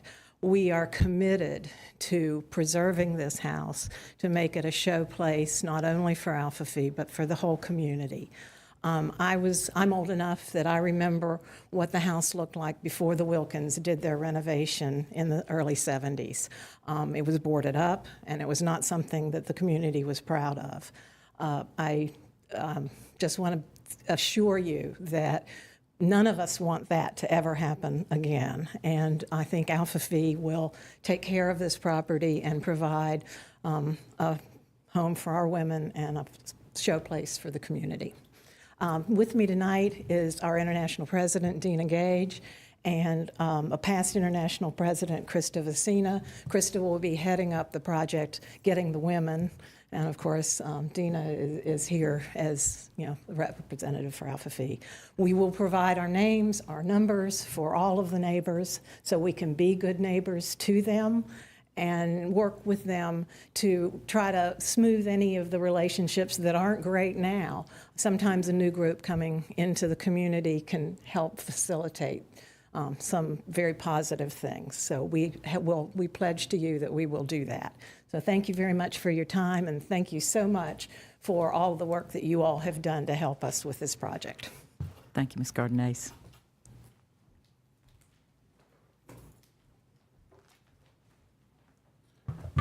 Good evening. My name is Mike Morris. I live at 598 Fortson Road here in Athens, and it has been my pleasure to serve as legal counsel for Alpha Phi through this process. And tonight really is the culmination of a long journey for this project. We actually started this right after the first of the year, and we've had several revisions to it, but each revision has made the project better. The good news for y'all is you only have to listen to me for 3 minutes tonight instead of 10. As you all know, there are 2 separate approvals that were needed for this project. The first was the Historic Preservation Commission, and I'm glad to tell you that we're here tonight with unanimous approval from the Historic Preservation Commission. The second approval is the SUP before you tonight, along with the variances. We are here tonight with a recommendation of approval for the SUP and all the variances from the Planning Commission. Now, you will see tonight the commission-defined option, and we really can't say thank you enough to the sponsoring commissioners who have worked tirelessly to make this a better project over the past several weeks. Y'all deserve our thanks, and I think the project is better for your efforts. We are certainly in agreement with the additional conditions that come with the commission-defined option. I would also be remiss if I didn't thank the neighbors. The Birches that are sitting back here, Dr. Moorhead, they have been absolute pleasures to work with. They have been patient, they have been supportive, they had concerns. I hope we have addressed their concerns, but they have been great throughout the process. So we ask that you support the SUP tonight and approve of that with the variances that will be contained in the commission-defined option that you'll be presented with. And as Josh said, we are more than happy to answer any questions that you might have. Thank you. Thank you, Mr. Morris. Anyone else wish to speak before we come back behind the rail?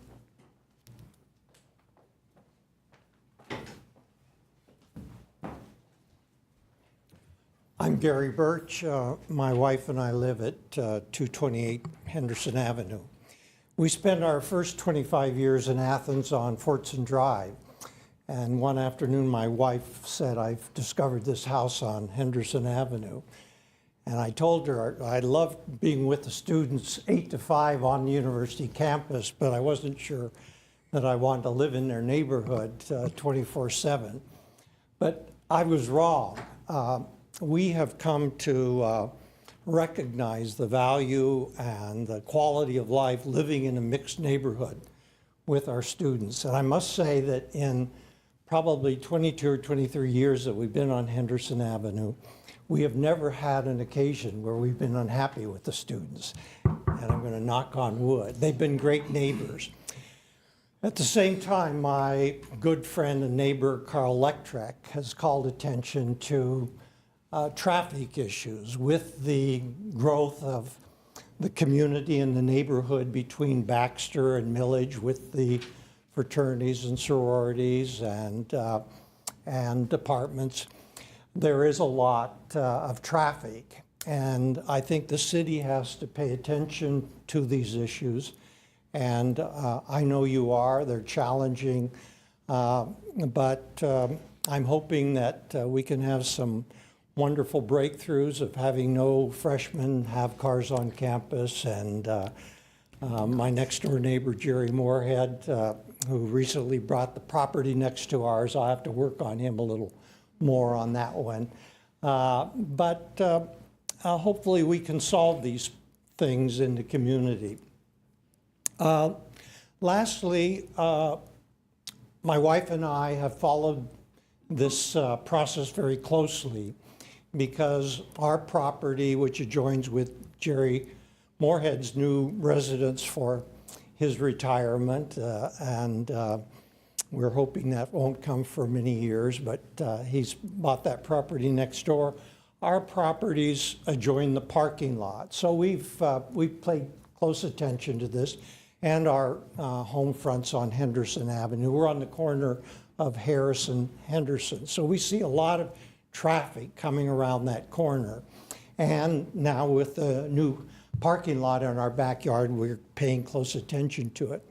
But I might want to commend everybody from our neighbors through the developers, the sorority, the Historic Preservation Commission, the Planning Commission. I think it's been a wonderful local effort to address this in a transparent, democratic way. And I think that the plan that has been developed is a sound one, will be appropriate, and maybe the best use for this property. So we, and I think I can speak for Jerry Moorhead, feel that this is a reasonable plan that you can accept with any conditions that you would want to place upon it. Thank you. Thank you, Mr. Birch. Anyone else wish to speak to us? Okay, we'll come behind the rail. Mike, do you want to start the conversation? Commissioner Bell was going to start, and I'll say something. Okay, Ms. Bell. Madam Mayor, I would like to thank the people that have worked with this. I want to also doubly thank Commissioner Hamby and Commissioner Gertz. This caught me in a time when I had 2 procedures medically that kept me in and out of availability to be some of that, but I know they did a great job of their services to the people that they've worked with, and I appreciate that very much. The one thing, when I went to my first meeting, and would have been in the backyard of the Birch's house, it was a wonderful presentation from the architect, and to see the neighbors that came and the discussion. President Moorhead came, and he and I stood by each other for a few minutes, and I reminded him that they had flip-flopped the parking and the exit so that it would not be right in his back and the Birches, but I told him, kind of whispered to him, I said, be sure and notice what's just happened that they've done. They've arranged a change that was very, very pleasant to see. The one thing I want to be sure that because it's come through you, both of you speaking about the traffic, because of some things that have come to me through some other areas, and it would be the Clarke Central exits on to Milledge, that there are some issues. And I know a lot of the people that come out of Clarke Central going to go downtown to work, they have to turn to the right, so their easiest is to go to Henderson and then to come down Harris and head on to Broad Street. We've already started an energy. We've not started a journey yet, but we've started an energy that there will be an intense study of what we can do to work on that, not just for your area, but also for the Milledge Avenue area. And it's going to have to involve DOT. And I will go ahead and Mr. Bothell will go ahead and put a little bee in your bonnet about that somewhere along the way. But it is something that definitely needs to be addressed. And I want the neighbors in that area to know that that's a priority, that I will head to get some initiative on that. The other question that came up at the meeting, that first meeting was, and someone at the end of our meeting, after I guess about an hour and a half, somebody spoke up and said, you know, what else could go there? What else would we want to be there? And that was a good question to ask in the midst of the discussions that were going on. That made me happy to know at least they were thinking that that could be. So before I turn it over to Commissioner Hamby, I want to ask a question. Does anybody know what's going to happen to the dog in the front yard? Great. That has been a mark for many years, for me and for other people, that the dog's going to stay. Okay. Now, Commissioner Hamby can take over now. Thank you. Sure. Mr. Hamby. Yes, sir. Thank you, Madam Mayor. And what you have before you tonight is a commission-defined option that has some site plans and planning site plans associated with them.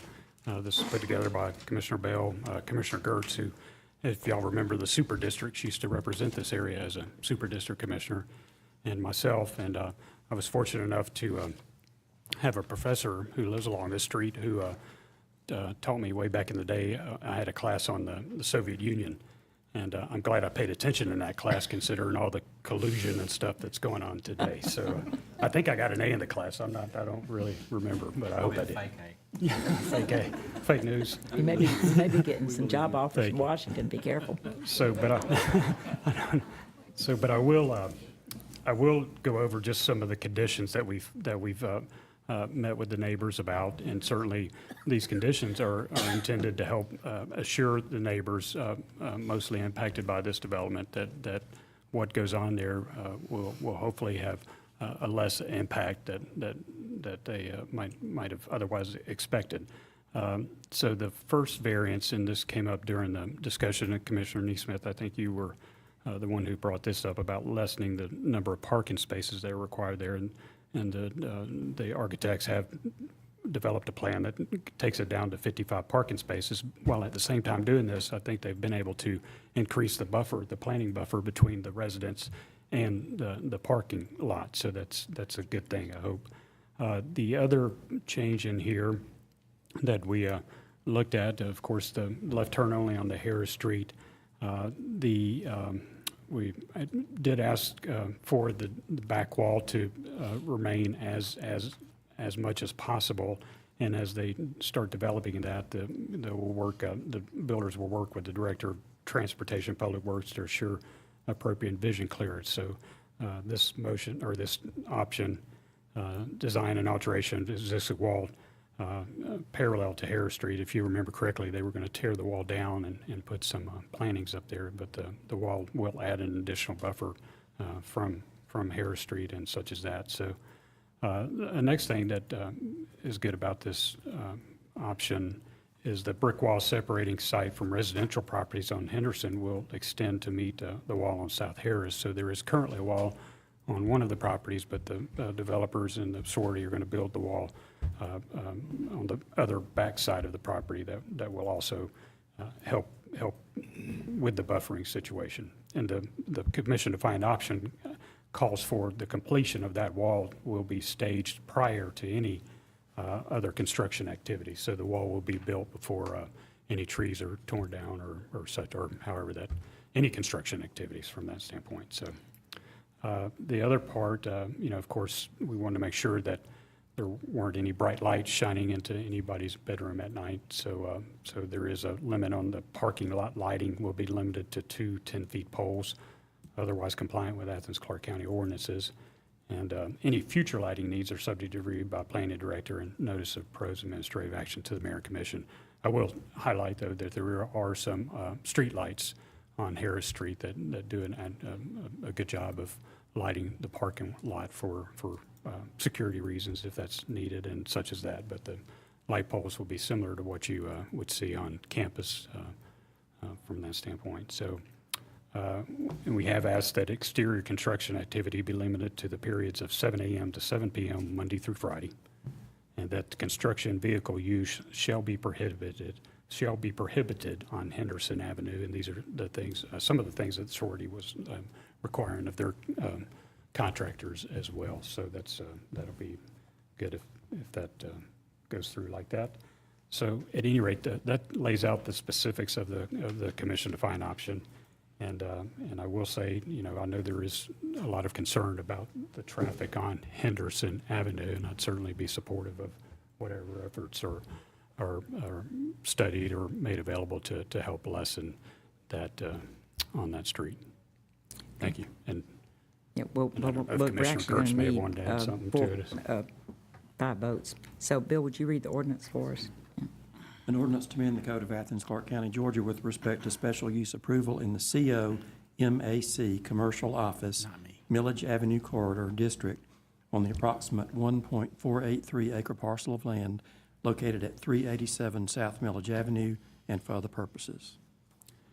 Would you mind if I just add one more thing, just so everybody's clear, especially the neighbors around there, that the site plans and the planning site plans that they have turned in to our planning commission are binding. So whatever is put on those plans, they have to follow, and our planning staff will make sure that those are followed and that the evergreens that are planted are consistently there. Yeah. So. Okay. And I understand we need to vote on each variance Motion. separately. So the first variance is the requirement to reduce the number of parking spaces. Do we need to read those in completion? So do we have a motion for the first variance? I'd like to make a motion that we approve. The variance. Motion I'll second. second that variance motion. Discussion? I'm Yes. sorry, yeah, I had a question, sorry. Just a couple of things. First of all, I wanted to point out, because I have to point this out, since I'm former solid waste, that the dumpster is tucked next to the house. It's not on the street, so that should minimize any issues that some of the neighbors might find, deplorable. The other thing, I guess the questions I had asked this before, and I don't have my notes from last meeting, but there is a driveway in the front that's gravel. Will that be permitted to be used at all? I mean, can they, during meetings, to keep people from being on the, I mean, they're not shutting it down, right? So our understanding from working with the applicant is that existing driveway will be blocked on both sides, so it will not be used. Okay, all right. For vehicular purposes. Oh, okay, all right. The other question I had was, and I tried to look on Google Earth and I couldn't tell, but there is a sidewalk that's being proposed for this piece, but are there sidewalks it's connecting to? Okay, so if it's not, will it automatically be put on our list for the GAP program, or how does that work? I mean, how do we, we start putting these little segments out, how do we identify, I mean, is it a signal to staff to, hey, put that on the list, somewhere on the list, maybe at the bottom or something, or to be evaluated? I mean. Well, we've got our bike PED committee working, and Okay. so we'll be relooking at that whole issue when their report comes back. Okay. Mr. Gertz. I'd just make the point, Madam Mayor, sort of in conjunction with Commissioner Dickerson's comments as well as those from the resident, that, really Harris Street does need a significant amount of work, both functionally and aesthetically. I'm I mean, I would hope that in a future iteration, you could walk safely from Henderson Street all the way to Broad Street on Harris and do it in a way where you're not tripping over couches or dumpsters that are on the curb line. And I think the bike ped plan will lay the groundwork for that kind of thing, and this does just get that parcel segment rolling. As Commissioner Hamby pointed out, that sidewalk will be adjacent to the existing wall, so we at least will not have to move that wall line. Ms. Wright? Yeah, I just I mean, wanted Link, I'm sorry. to ask Mr. Griffin, you know, the main reason this is coming before us has to do with the fact that it is a sorority house and it automatically is required to come before us for special use. So there's a whole lot that could happen on this property that we would never even have a voice in. The only, and it's a whole lot of things that are much more intense, like it could go medical, where you'd have cars coming and going all day. And by right, they would be allowed to use that driveway onto Harris Street, correct? Correct. Yeah, so and here we have what's essentially a residence where, you know, folks will be living and parking their cars and theoretically mostly taking the bus. I mean, those Milledge Avenue buses are packed. I ride them, and they're sardine cans. So I feel like, you know, the impact of this kind of project is much less than what some other developer might do with it. And I want to point out that Lori and Josh do beautiful work. I mean, they've done some of the most outstanding rehabilitation projects in this community, and the CDO with the additional plantings and the wall, you know, it really is preserving the essence of that property, and it passed muster with the HPC. You know, like I said before, we are going to have a come to Jesus moment in this community as our commercial and our residential and our multifamily and mixed use uses all abut one another if we're to grow sustainably. And I feel like, you know, there's been a lot of thought put into this, and the fact that there's a left turn only lane coming out of that driveway will direct traffic away from the neighborhood. And that said, there is an issue with cut-through traffic in that neighborhood and every neighborhood pretty much in town. And I want to urge the folks that live in that neighborhood to request a traffic study of their neighborhoods and maybe look into some of our neighborhood traffic calming program, because we did change the thresholds for that, and you might qualify for speed bumps or some other methods of calming that traffic and hopefully discouraging some of that cut through. So, you know, I think this was very thoughtful process with this particular project.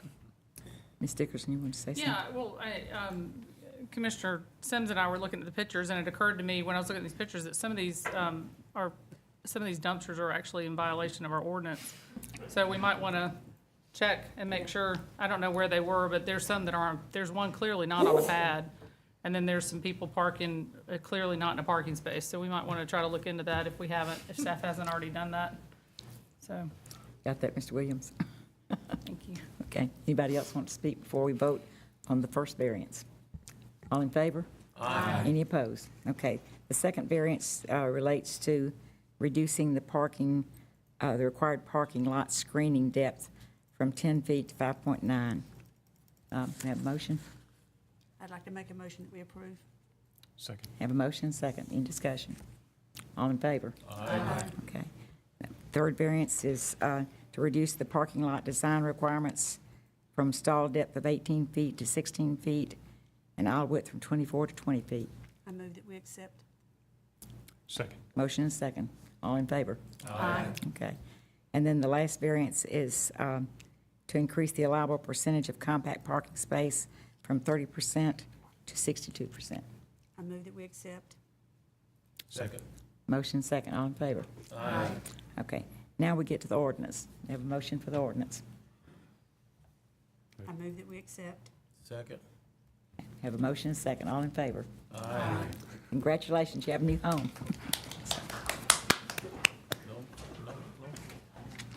And you commissioners who were involved in this did a great job.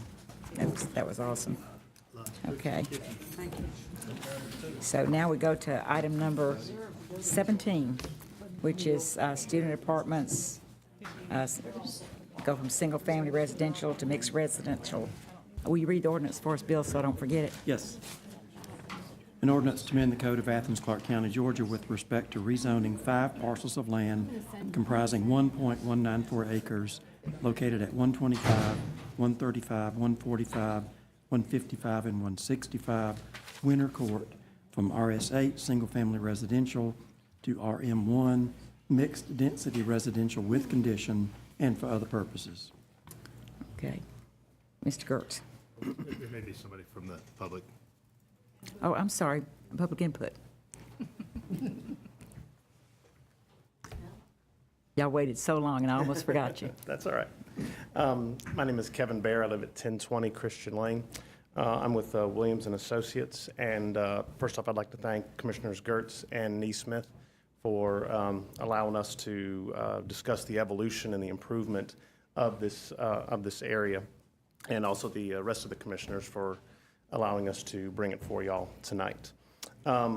It's a fairly simple request. It's 1.194 acres on property off of Spring and North Street that is almost entirely owned by our client. So they're looking at doing an entire makeover of these 2 streets. The history of this area is a little suspect. It hasn't always been the nicest cul-de-sacs in Clarke County, and we've got, I think, a good opportunity to give it a good makeover.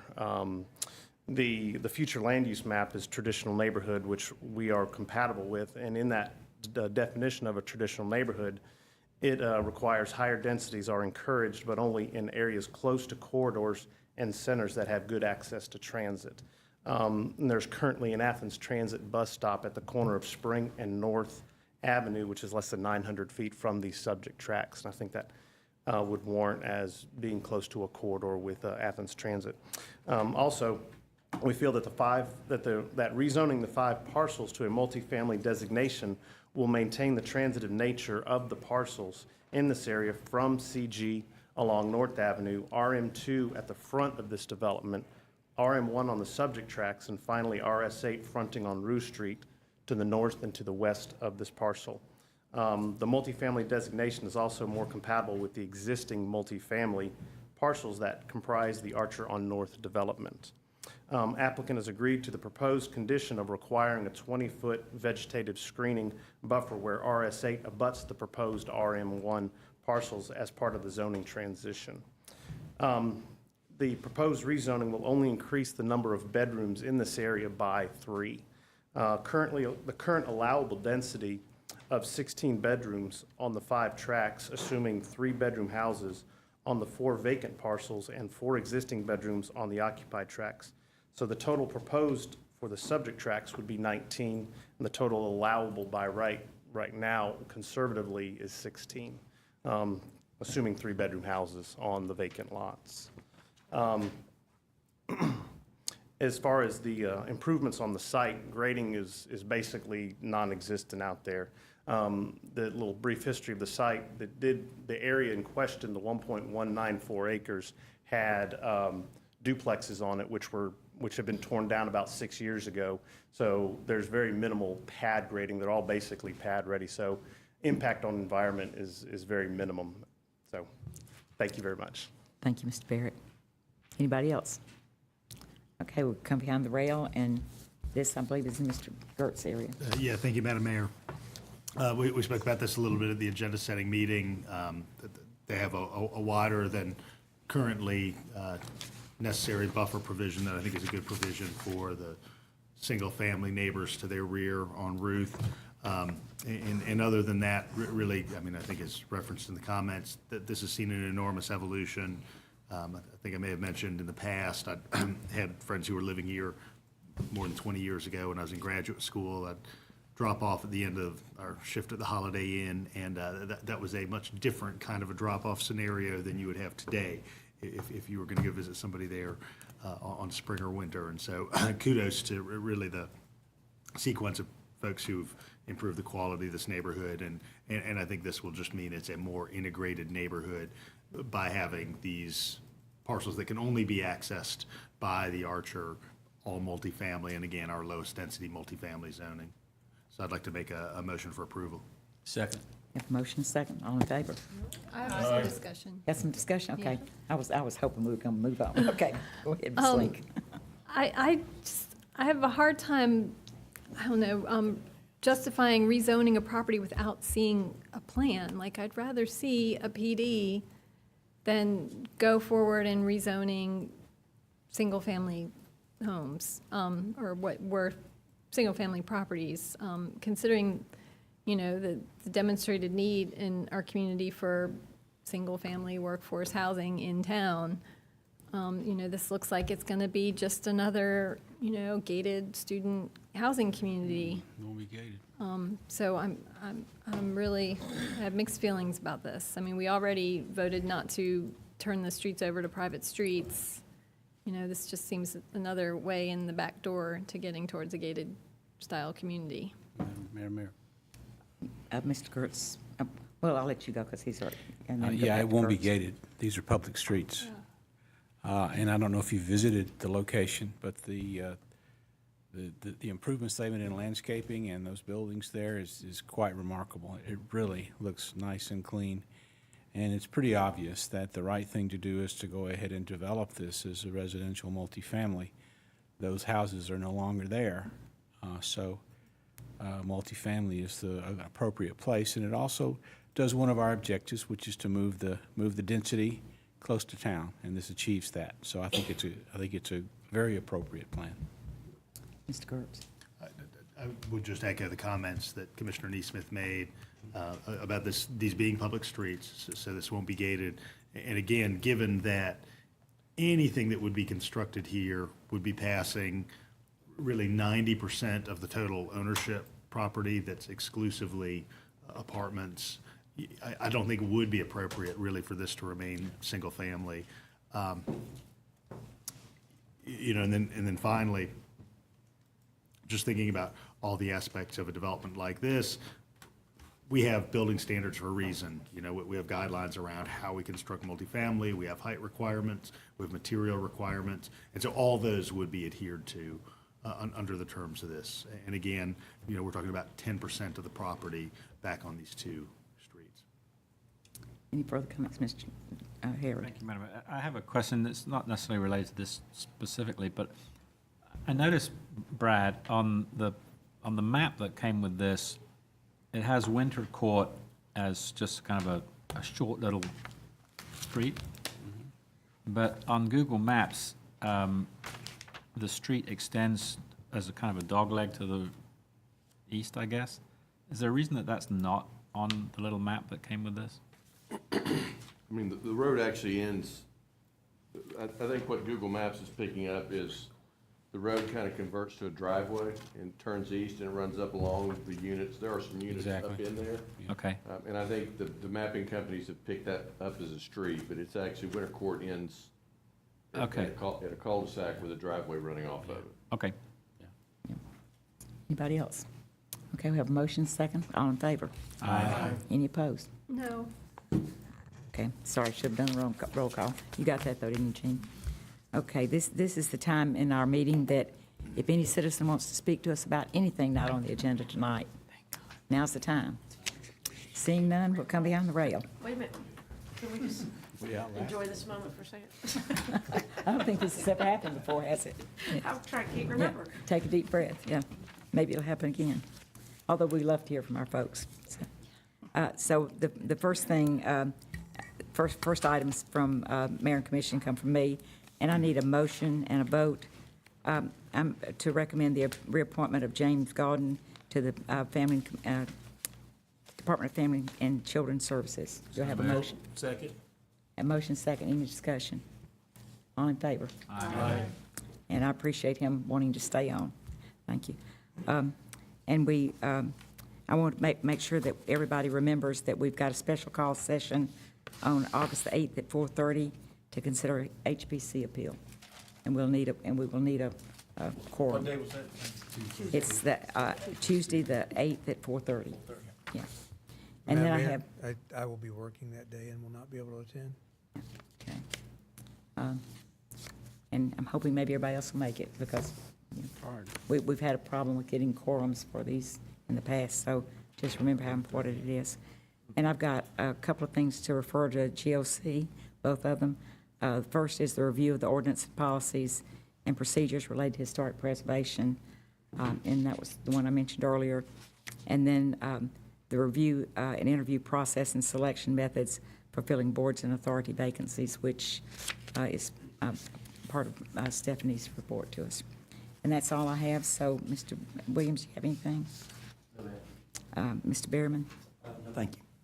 Ms. No, ma'am. Vance? Okay, we will start with Ms. Dickerson, come around and end with Mr. Harrod. Thank you, Mayor. So I just want to reiterate that I appreciate all the work that the Citizen Advisory Committee did on the T-SPLOS, especially my reps, Kaori Sakamoto and Fred Harrison, who I think didn't realize what they were getting themselves into when they said they would do it. So probably owe them a steak dinner somewhere along the way. I also wanted to remind Bribes everybody aren't that the steering committee for the comprehensive plan is going to be taking comments this Thursday, the 3rd, from 6 to 6:30 in the planning auditorium, just prior to the planning commission's meeting. And just wanted to holler out to all of my friends and neighbors who are teachers. I know I'm super excited about my kids going back to school. I'm sure they're not, but I wanted to tell them I hope they have a good school year. So that's all. Thank you. Mr. Sims? Yes. Yes. Going that No. way? Going to end with Mr. Harrod. Well, again, I think I mentioned it last time that we met, that the Action Incorporated had sold the building, and we now operate in the black as an organization. Went from $1.6 million in the red to now $300,000+ operation that was going to. We hung in there, and it's made it happen. Also, my young intern is now a graduate of Piedmont College as of the 22nd of July. So, you know, everything is going well. And before we pass you, I want to thank you because I'm going to be out of town when the Burton & Burton group has their 35th anniversary. So is Ms. Wright, and Mr. Sims is going to fill in for us. We ran into this the first year I was mayor, that there was a time when possibly I and Andy both were going to be gone, and so we had to come up with an alternative, so it's nice that we've got one. Thank you, Mr. Sims. Mr. Kurtz. Just one item tonight, and I've had conversation with some other commissioners and certainly several members of the public around this. You know, we run into these circumstances sometimes based on weather and crew size that many of our arteries coming in and out of town just see rapid growth in some of the grasses. And this is an eyesore everywhere. I mean, it's an eyesore in parts of my district like College Avenue, but it's manageable because there are sidewalks in some of these in-town segments. But if you're on Danielsville Road, if you're on Tallahassee Road, if you're on Spring Valley or Winterville Road, if you're on Barnett Shoals Road, if you're on so many of these places where there aren't safe walking paths, designated paths, you're really putting some citizens at risk. And so I think several of us are interested in seeing what can we do in these periods when, you know, we've got significant weather events, and so sometimes crews are managing just limb cleanup. And then, of course, we've got these periods when there's heavy rain, and so mowing can't happen during some segments of time. Is there some way in which we can have some on-call contract crews on occasion, operate our corrections crews somewhat differently, or do something? I'm not sure what the solution is, but I know what the problem is, which is that you've got really knee or even waist-high grass in a lot of places immediately adjacent to traffic that's moving at 55 or 60 miles an hour where people need to get to work or school. So I'm interested in seeing what we can do around that. And we need that T-SPLOS so we can get the sidewalks out there. That's right. Ms. Link. Speaking of T-SPLOS, you know, I voiced my concerns about the need for policy so we can, to guide us as we, you know, as all these programs or all these projects see fruition, you know, especially when it comes to pavement maintenance and our complete streets. And also when it comes to our greenway and our firefly, you know, these are going to be tremendous amenities that can really, really benefit the entire community and bring great benefits to some communities that have been underserved for a long time, some lower income and working class communities, Or it can really go in the other direction and cause massive gentrification and displacement. And we've seen that happen. We've seen it happen in New York when the High Line came through. We see it happening in Atlanta with the Beltline. We get ahead of this ball, you know, we can do something that really transforms this community and benefits the folks most in need in this community. But it's gonna take some real policy development, some overlay zones and stuff like inclusionary zoning and housing improvement and partnerships with our housing partners, you know, some public investment.